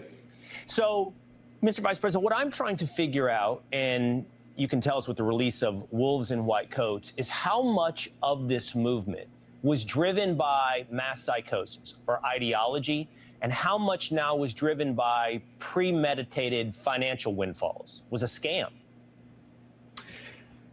Yeah, well, I think unfortunately it's a bit of both. I definitely think that what happened at the level of parents and some of these young kids, and certainly the doctors, was a kind of mass psychosis, this idea that somehow because a 12-year-old felt like they were born in the wrong body, you were going to engage in long-term, very expensive, but very dangerous and underappreciated medical procedures. I mean, permanently altering these young kids' bodies in a way that was totally irreversible. But I think, unfortunately, that was being fed into by an insurance industry, by some physicians, and by others who are getting rich from these procedures. If you just look at things like endocrine disruptors, these hormone therapies that we're giving to kids, again, a lot of them completely irreversible, causing long-term damage to these kids. We know that some of the pharmaceutical companies were getting rich by encouraging doctors to prescribe these therapies off-label. And one of the things that we've worked on with Bobby Kennedy, obviously that was just announced, I know that you're covering it and I appreciate it, is that sometimes the doctors and the insurers were mislabeling these treatments in order to get financial reward. Imagine that. Even though they weren't being honest about what they were doing. Sick. Because of course, if they were being honest, if they were going to the insurers and saying, well, we're actually butchering these kids, then that might have raised some alarm bells in the medical system. Instead, they said that they were treating for endocrine disorders or for certain pubescent disorders. And that was allowing them to list medical codes in the billing that allowed them to make money off of these kids suffering while simultaneously avoiding any real scrutiny. And we really see this, Will, as part of our broader effort to fight fraud. There's just so much fraud in our country. But unfortunately, one of the biggest purveyors of fraud was this small number of doctors, people who were getting wealthy by actually doing these procedures on kids, lying about the medical implications of it, and collecting rewards for it. Obviously not most doctors. I think most physicians obviously are good people who want to do right by their patients. But we do know, unfortunately, Will, some of these doctors were getting a lot of money by performing irreversible and untested therapies on kids. So just to follow up, an endocrine disorder is largely a diagnosis for somebody with hyperthyroidism or thyroid disease or diabetes. And you're telling me that they were coding many of these gender affirmation procedures as endocrine disorders. And do you think in your mind then, and we have the stats on how much then that meant for the gender clinic and for the insurance company on what they could get out of a patient versus a regular child, something like $3,000 versus $170,000. So that billing, that coding, Mr. Vice President, do you think that's evidence then that what we're looking at here is not simply ideology, but an actual scam? That's exactly right. That's precisely what we think. And that's why Bobby Kennedy and his team have been. Oh my God. You know, I mean, how do you sleep at night knowing that you are sexually mutilating a child for the rest of that child's life? They don't care.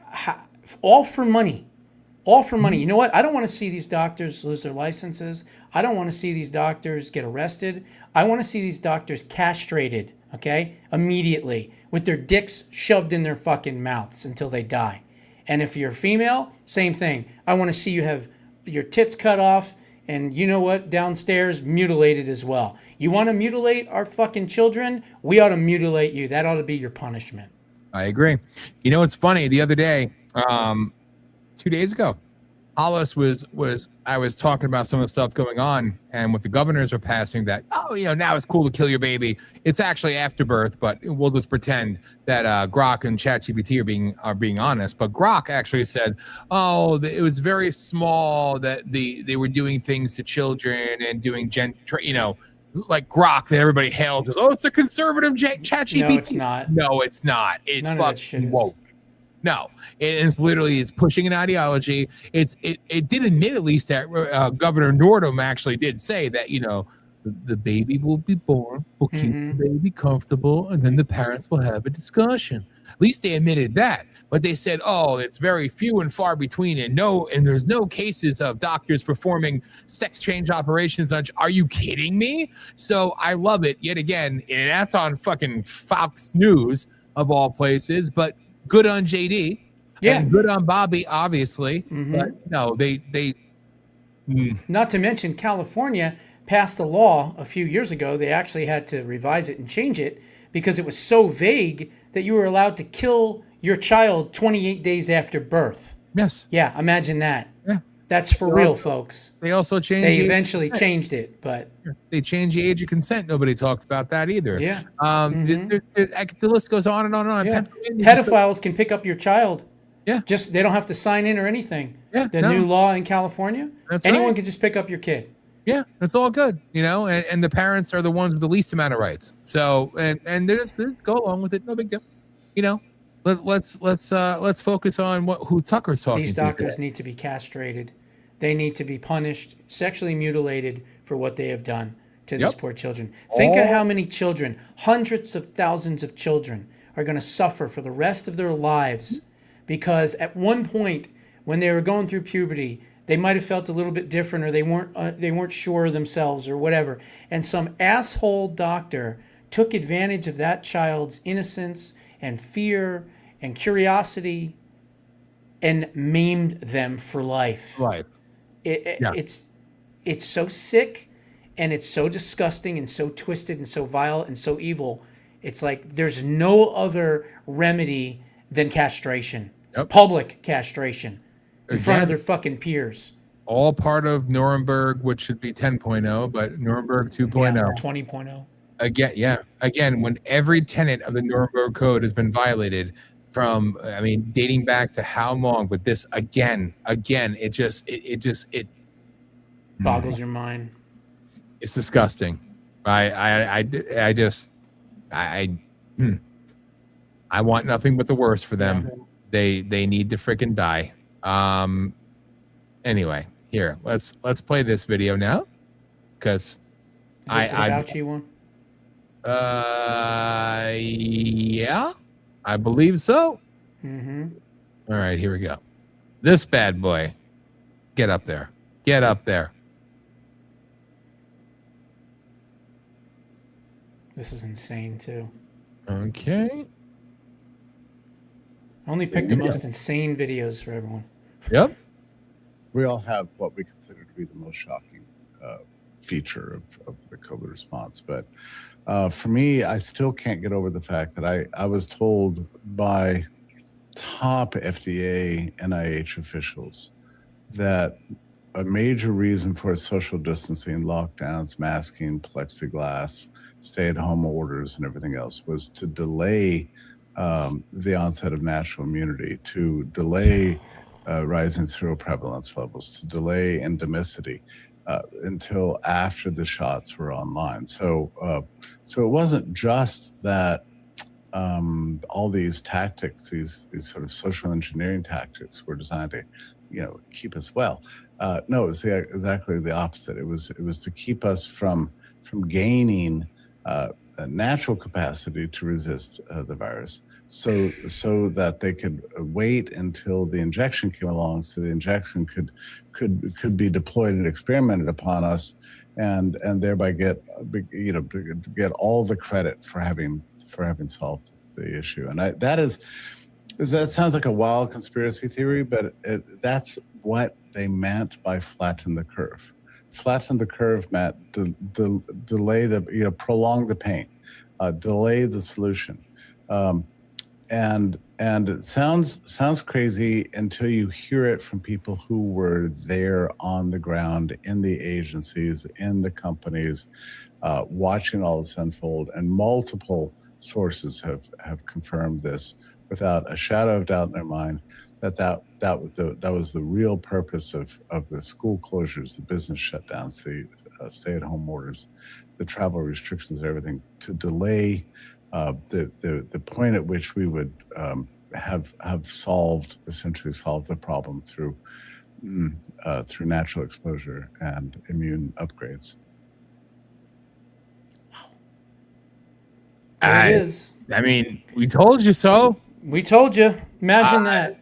Natural immunity, if given enough time, would have been great. No one had to be locked down. These children didn't have to lose years of their lives, cognitive ability, cognitive development, all these other things, socio-personal issues, all these different things. None of that had to be. But we didn't want natural immunity because we were going to make trillions of dollars, over $1 billion a second at some point during COVID. $1 billion a second these big pharma scumbags make. Okay? How many yachts is that? Who the fuck knows? But think about that for a second. They actually just didn't care about natural immunity because they wanted this. They wanted the money from the shots. And then, of course, the shots was worse than the virus. Well, right?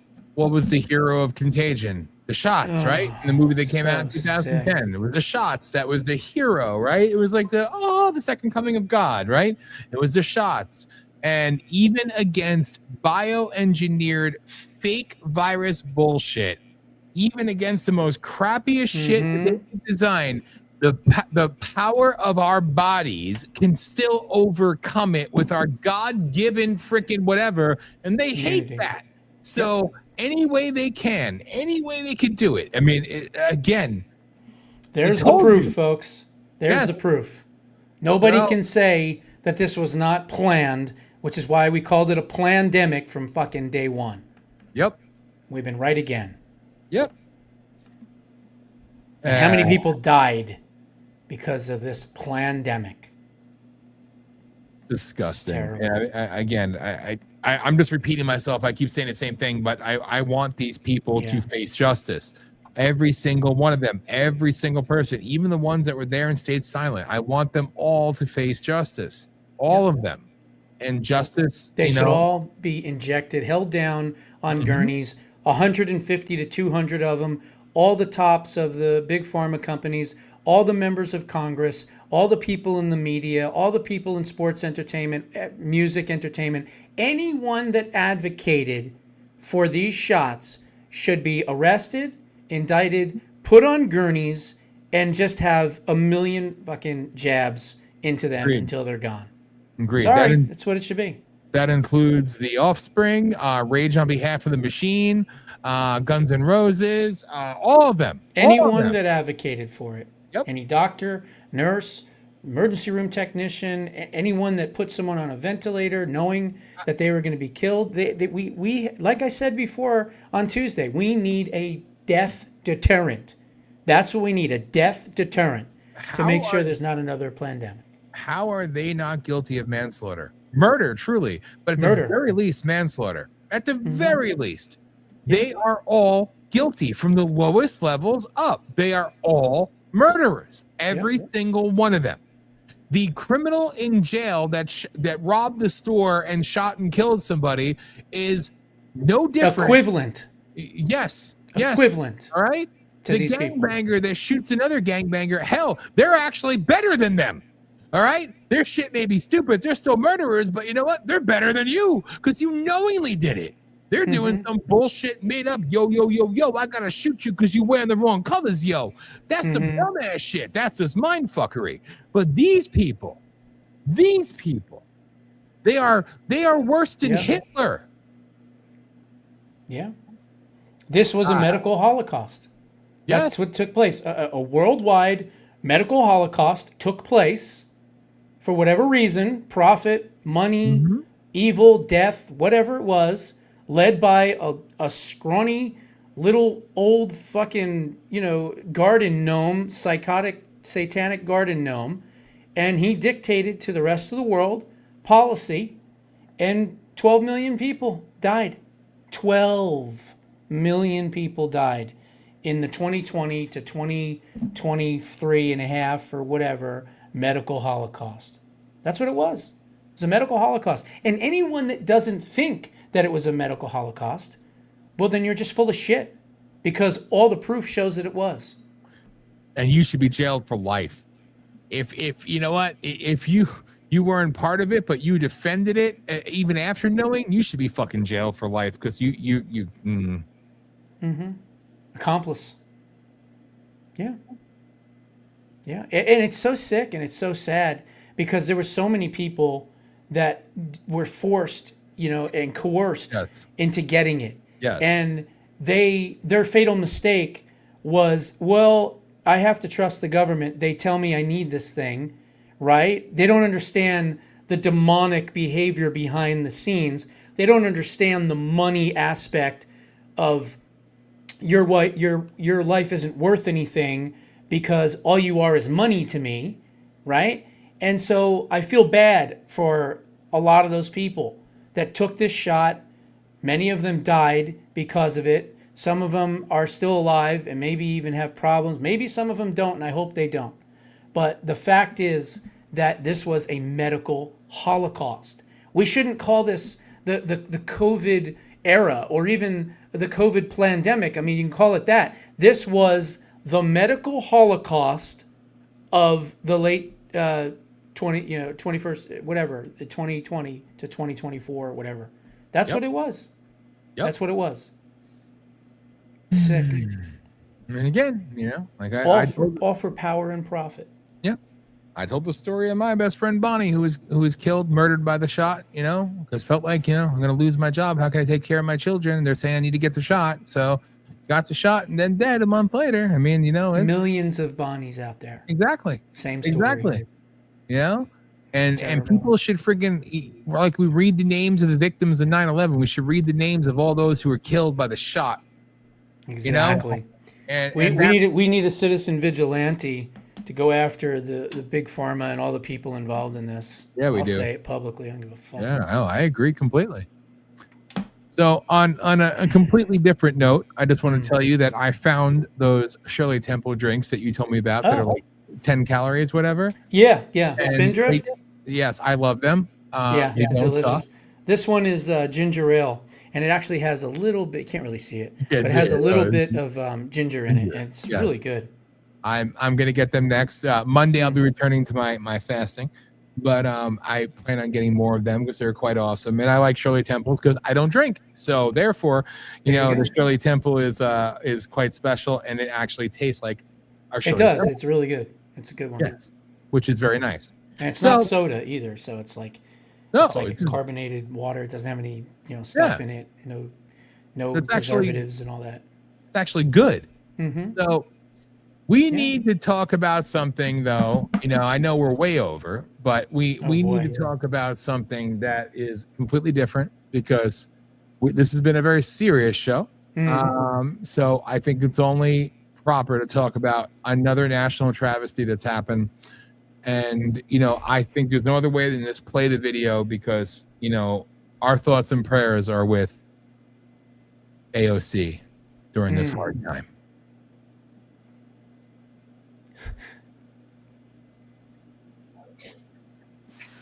What do you want to do tonight? Like, I was thinking maybe we can meet up with Amy and Brad, and like before that we could lose, and before that we could like just go behind it. Alex, I have something to say. I had to say it in person because it's like super important. I know this is sudden, but like I've been thinking about this for a while, and I know this is something that needs to happen. I'm breaking up with you. Cool. Love it. Really? Totally fine with that. I thought I was really worried that you were gonna be like mad. Mad? Oh my God. Are you kidding me? No, of course I'm not mad. People grow apart. It happens. It's like part of life. No, I'm totally fine. Like, did you forget who I am? So, we had a good run.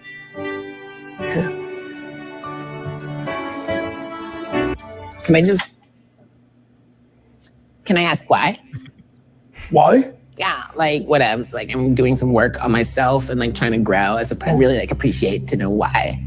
Yeah.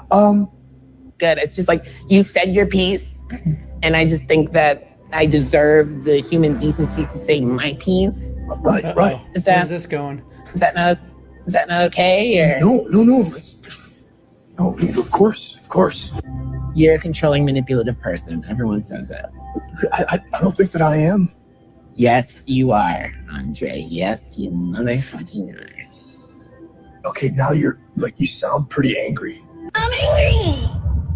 I'm not angry. I'm fine. I love it. I love that you came to my house and you broke up with me in my space. And I'm going to think about that's great. That is so perfect for me. That's been great. Where else was I supposed to do it? Because you won't come to my house. Oh, here he is. The puppet master is back. But I'm not the puppet master. Why are you doing this to me? It's true. You won't come to my house because my apartment looks like two rats just shitting everywhere. I don't know. I'm so sorry. I'm so confused. Are you breaking up with me or are you not breaking up with me? I'm not breaking up with you. Okay, good, because I'm breaking up with you. I'm going to run for president 2028 and I can't be seen with no white man. Now get the fuck out of here. Okay. Obviously, our thoughts and prayers with AOC since she's broken up with her fiance in real Who life. gives a fuck? She's literally injecting, like, what is she doing? She's freezing her eggs? Yes. Or some crazy shit? Like, oh, man. She probably bought eggs in a store and threw them in a freezer and thinks that's going to, sprout little AOCs. Oh, God. Yes. Oh, they'd be the dumbest fucking eggs ever, wouldn't they?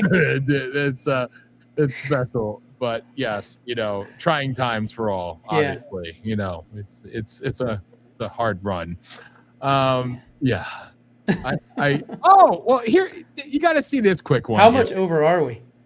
Oh God, I don't even know. What you came on like 12 minutes late.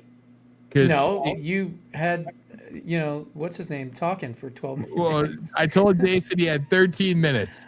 So he did. Okay, well, that's he your did about fault. 25. You told him that at 8 o'clock, though. I know. So you came on at like 11:12. It's now 12:32. Oh, all right. Yeah. Well, that's a while. That's a while, yeah. But all right, just real quick, real quick. Because we need to have some levity here at the end. It's very important.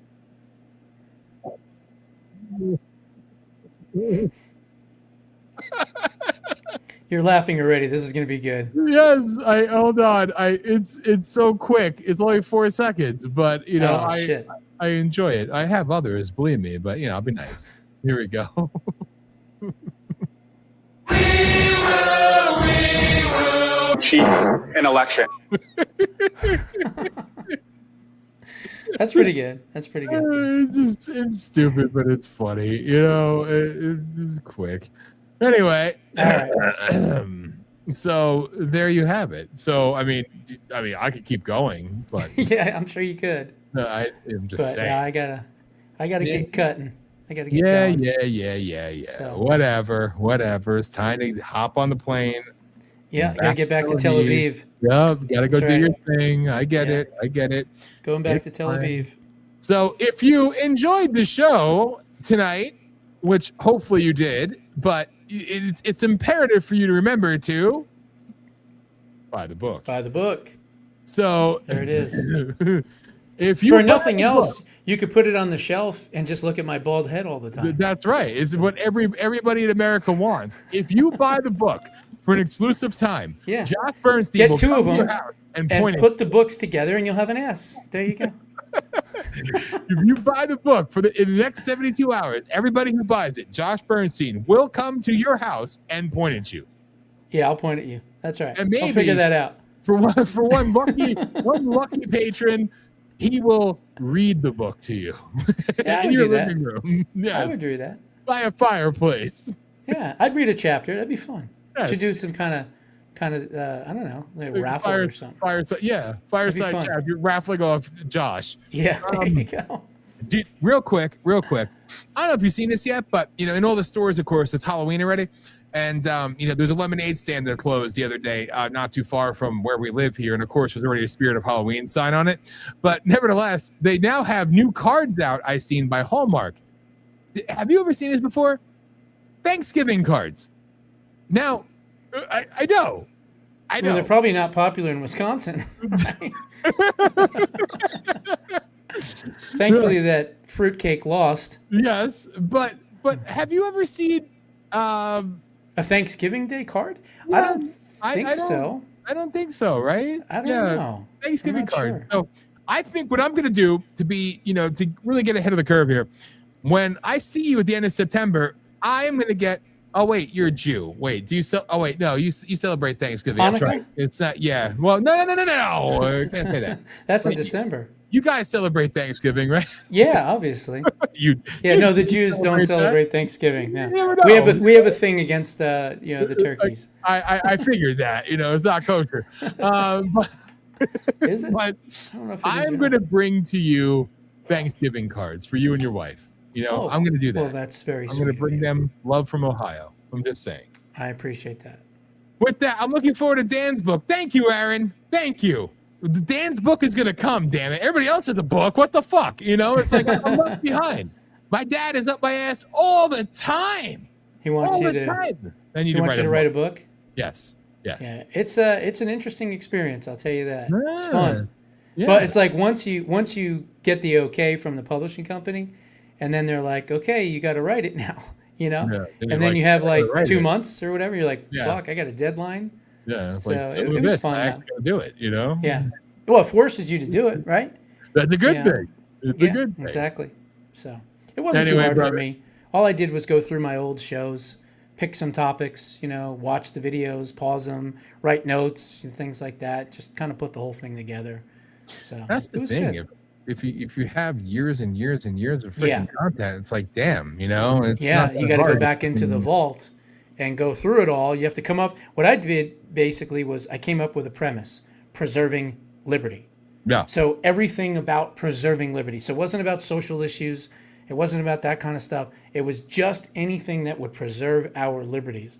And then I just went back, like I said, through, 8, 9, 10 years worth of shows, found a couple of shows and, oh, let's use this one. Oh, let's use that one. Let's use this one. And obviously on all different topics, from guns to abortion to fiscal policy to COVID to, China. I mean, and I just kind of just did the whole thing, just kind of put it all together. And I don't know. It wasn't that hard. It wasn't that hard. The deadline was, I actually got it done about 9 days early. Before it was June 15th was the deadline. And I think like June 4th or something like that, I sent it over. So Pretty badass. That's why it came out October 8th. Because I wanted to make sure it was going to come out before the election. And it did. Yeah. Not a lot before, but whatever. I got it, what did I get, like 3 weeks? No, I actually got exactly a month. Because it was October 8th. Yeah, so. 1 month. That's pretty good, dude. Yeah. It's impressive. So, started in April. It's done June 4th. Nice. So. Well, when I come to you. So buy the book. Wait. Wait. It's not Grok. It's not ChatGPT bullshit. Right. It went through a publishing company. It's traditionally authored. Buy the book. jvushow.substack.com. And tonight's t-shirt, I might have worn this one before. Wait. Hold on. A liberal is giving their opinion. Poor dog. Poor dog, I know. The dog doesn't want to be associated with liberalism, okay? Yeah. That's offensive. Rage Exchange on Etsy. Yes. And on that note, God bless you all. Brother. We'll see you on the next one. We doing Sunday? Yes. Okay. Good. We're going to do Sunday. All right. So there I'll you go. load you up with some clips. Outstanding. Should be a good one. God bless everyone. Great fun as always, brother. Take care. Talk to you later, man. All right. Bye. Take care. Rage of Aquarius with your hosts, Dan Smeriglio and Josh Bernstein, every Sunday night at 9 p.m. Eastern Time on Voice of the People USA Radio and Television Network. Download our apps on Android and Apple to never miss a show. Watch at 9 p.m. Eastern Time on Roku TV, Fire TV, and Android TV, or visit VOPUSARadio.com. Driving our journey from northern Maine. Oh my God.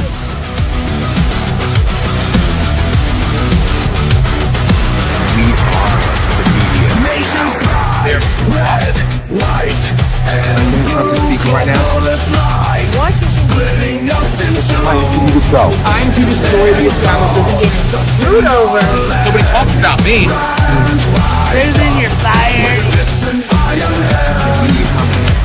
But I'm the first of 100 climbers right now. Freedom calls. Howard, that's not the only place, obviously, because it's ever fight for me. Fight. American nights.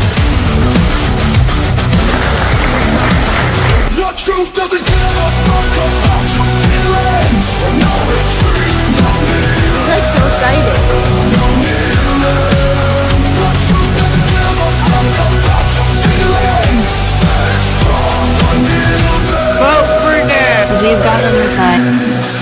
Against the tide, we take a stand. Global elites, scourge of the land.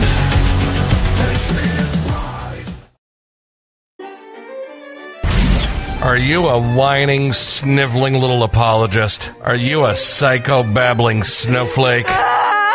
Part of the victim culture and all of the global elite that want to destroy our God-given freedoms? Are you a pussy?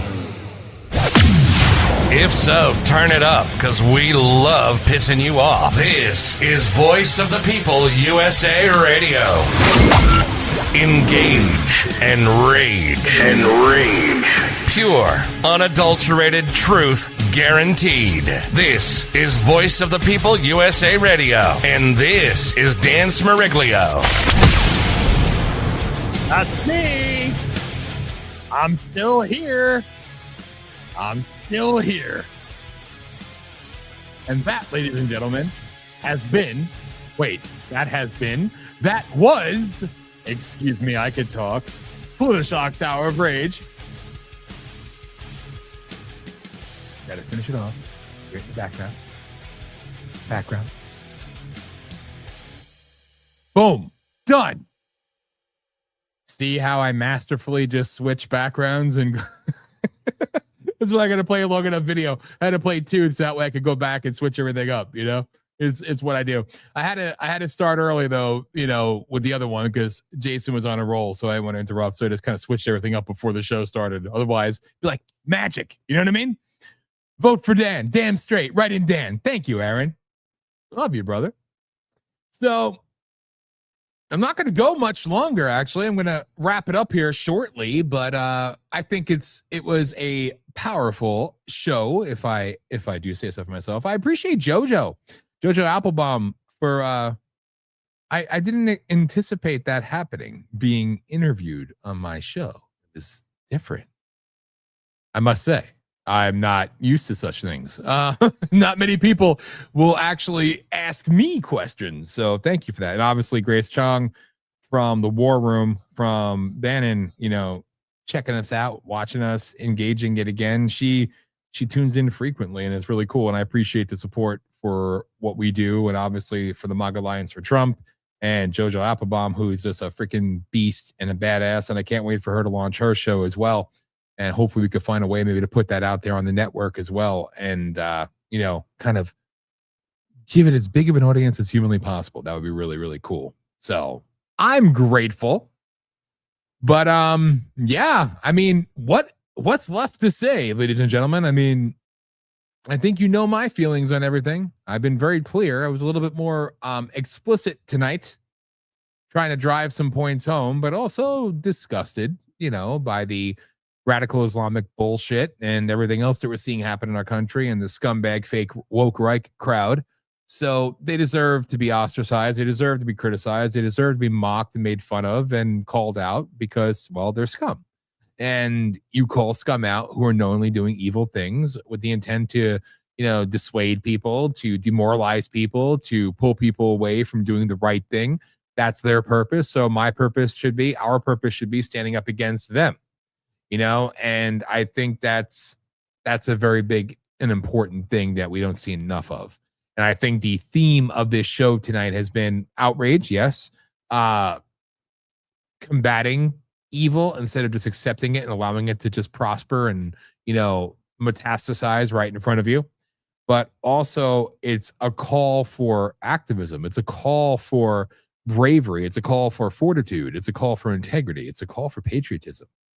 It's a call for putting God and country first again and standing up against those who stand in the way of that or pose a threat to that, no matter how big it may be. Believe me, it's a big threat because what we're seeing is by design, and it's all about control and power and eradication of our country that we love, our rights that we cherish and have been sacrificed for, and everything that we hold dear. So it's important to kind of put out the rally cry, if you will. I don't know what else to say, because this is the fight of our lives right now. It truly is.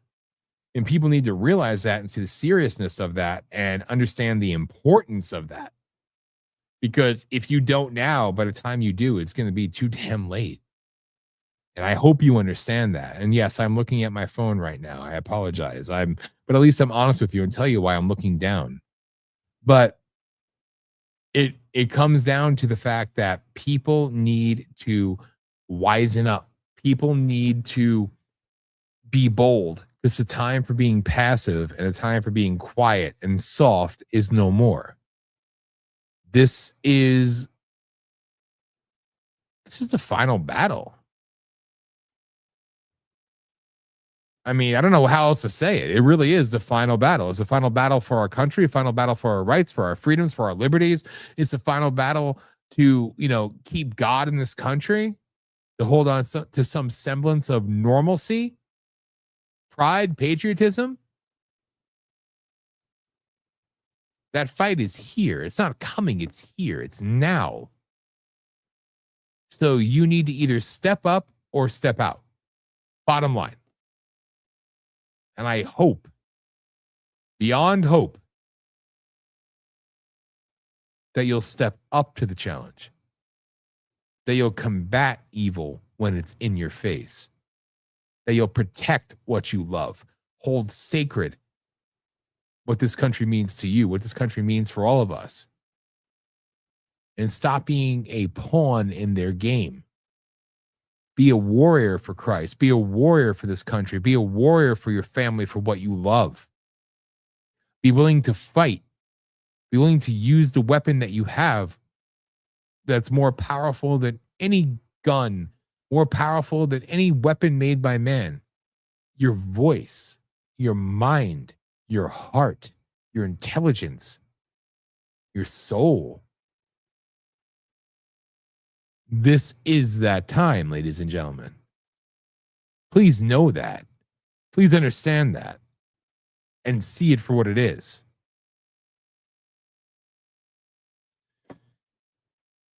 And again, I should technically speak longer and round it out at 4 hours, but sometimes you have those moments where you feel like you've said everything that you need to say and anything else might just taint or tarnish.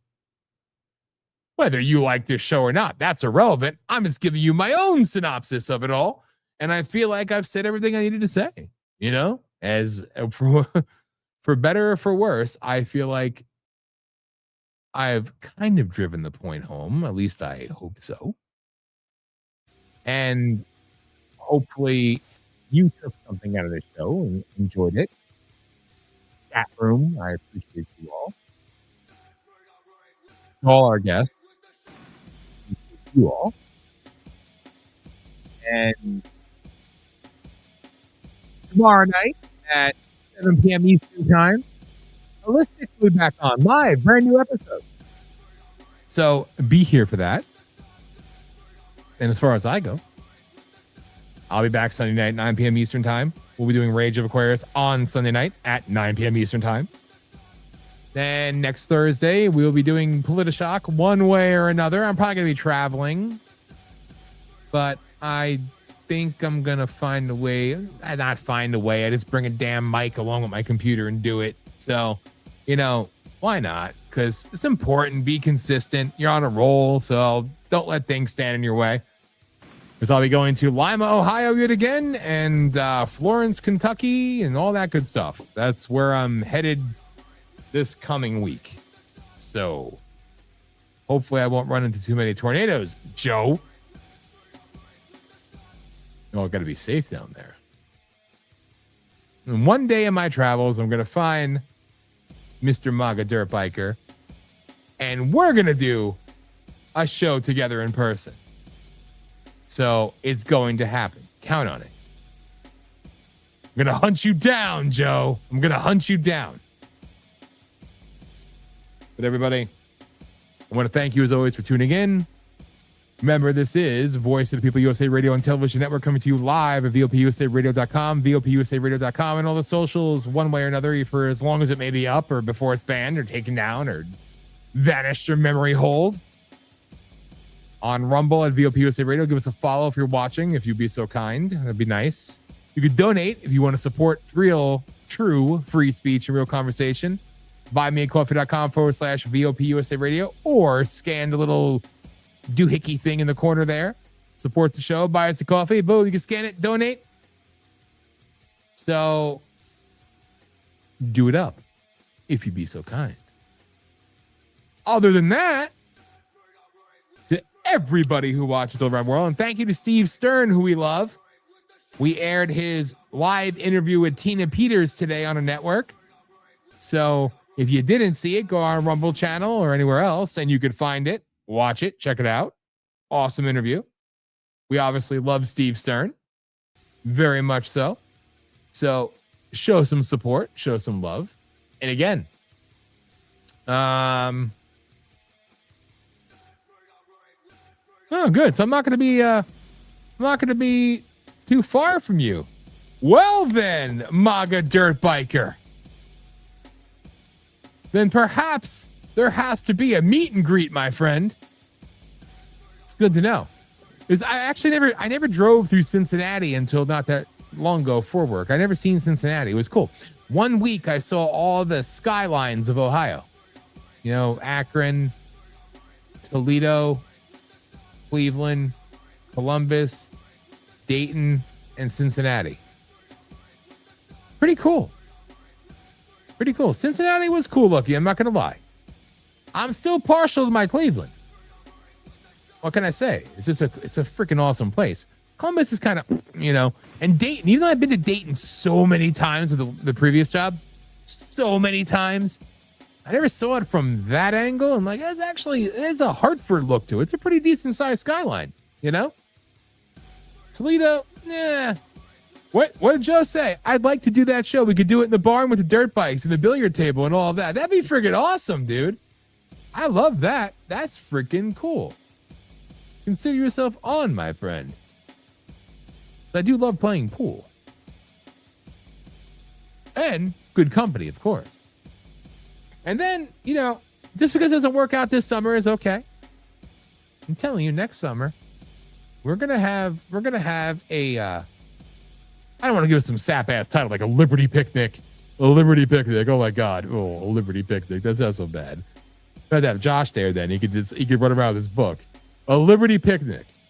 We're gonna have Aaron and Amy and Aspen and Joe and Charlene, and we're gonna get Jason. We're gonna get everybody all together. JoJo. We're gonna get everybody in one place. We'll do our own damn media row, our own damn radio row, whatever you want to call it. I want to do that for a while anyway, but same. That'd be kind of cool. All right, whatever. I'm thinking out loud on the radio now, but this is what I do. I told you I ran out of stuff to talk about. I ain't running out of stuff to talk about. I just figure I'm going to stop myself, but damn it. Random musings from me. You're welcome, ladies and gentlemen. What? It'll be an honor for me to meet you in person, Dan. You being an incredible political activist that you have been and everything that you have done and everyone that you have met. Joe, you don't have to be that nice. Thank you, my brother. The honor is for me, to meet you. And I mean that sincerely. So be honored to meet you and just to hang out because, again, I'm grateful. I'm very blessed. We're very blessed. You don't meet many good people in life. Sometimes you do, sometimes you don't. Where you meet people pretending to be good and pretending to be something more than what they actually are. But we've been very blessed these last few years. And it started when a certain someone made a delivery at my house in Maine and never anticipated that day in the snow would become meeting people who will become family to you with Aaron, Amy, Aspen. So extremely grateful for that always. And then, continue on down that path. You got Tim, and then obviously the whole MAGA Lions crew, I can never thank you enough for all that you've done for me, for us, for the support, for love, for always sharing and doing your part when you don't have to. It means the world to me, Hollis, all of us. So thank you for that always. So I'm grateful for it. And, everybody else, and that's what I mean. The honor is for me to meet people like you. And I mean that sincerely. Besides, you'll learn really quick. Even in real life, I'm more boring. It's kind of weird. Aaron and Amy can attest to that. I'm not exactly Mr. Excitement, But you get me going. I'll start doing my thing, I'll start getting hyped up a little. But I swear, when you meet me in person, I don't just scream and yell all the time and do rants. Not that isn't entertaining, I guess. Well, maybe to me, the rest of the world, but whatever. You keep tuning in, so damn it, you're either sycophants or you're just gluttons for punishment. I don't know what the hell you call it, but whatever. You keep tuning in, so thank you. Anyway, I'm done. I'm not really done because now I'm going to wait the extra 4 minutes and it's ended at 4 hours because that'd just be kind of, wrong to not do. But again, thank you to every single person who showed up. Every single person continues to show up. Even if you're a cheap bastard, I still appreciate you all. But remember, buymeacoffee.com/VOP USA Radio, or go to the website, VOPUSARadio.com, and find out how you can donate and support the show and support real independent media that isn't just a fake label wearing independent media, but actually is independent media, because we do shit out of pocket and do shit for real. So there you go. So I'm not super excited myself, so you'll be in good company. That's okay. I could be the life of the party and just don't like going to parties, Whatever. I'm not going to talk about other things. We're going to let Hollis talk about things. She'll be talking about stuff tomorrow night. So you want to tune in and hear that. 7 p.m. Eastern time, FYI. So with that, everybody, again, I've said it 1,000 times. I'm going to say it again. Good night, good afternoon, good morning, and everything in between. And please tune in tomorrow night at 7 p.m. Eastern time. Tune in Sunday night at 9 p.m. Eastern time. And I am planning on doing some Italian cooking this week. I'll tell you that story next week. But I've been inspired to cook. I like to cook, actually, but still, And being extroverted is overrated. I'm an introvert who plays really good being extroverted, even though I don't really like being that way. Go figure. But I'll talk to any rando stranger on the street, even walking downtown in the middle of the night. I'll like, hey, how you doing? I don't care. I really want to talk to people? No. But I'll do it. This is how I am. I'm weird, damn it. In case you all haven't figured that out already. Anyway, all right, everybody. I thank you as always for everything. Stay safe out there. God bless you all. And until we meet again, have a wonderful night, afternoon, and everything in between. I am Dan Sbriglio. This is Politi-Shock. And you're watching the Voice of the People USA Radio and Television Network at VOPUSARadio.com, VOPUSARadio.com. So for Joe, for Jason, Charlene, for JoJo, for Josh, and everybody in the chat that's also a part of the family, good night. I'll see you all soon. Take care, everybody.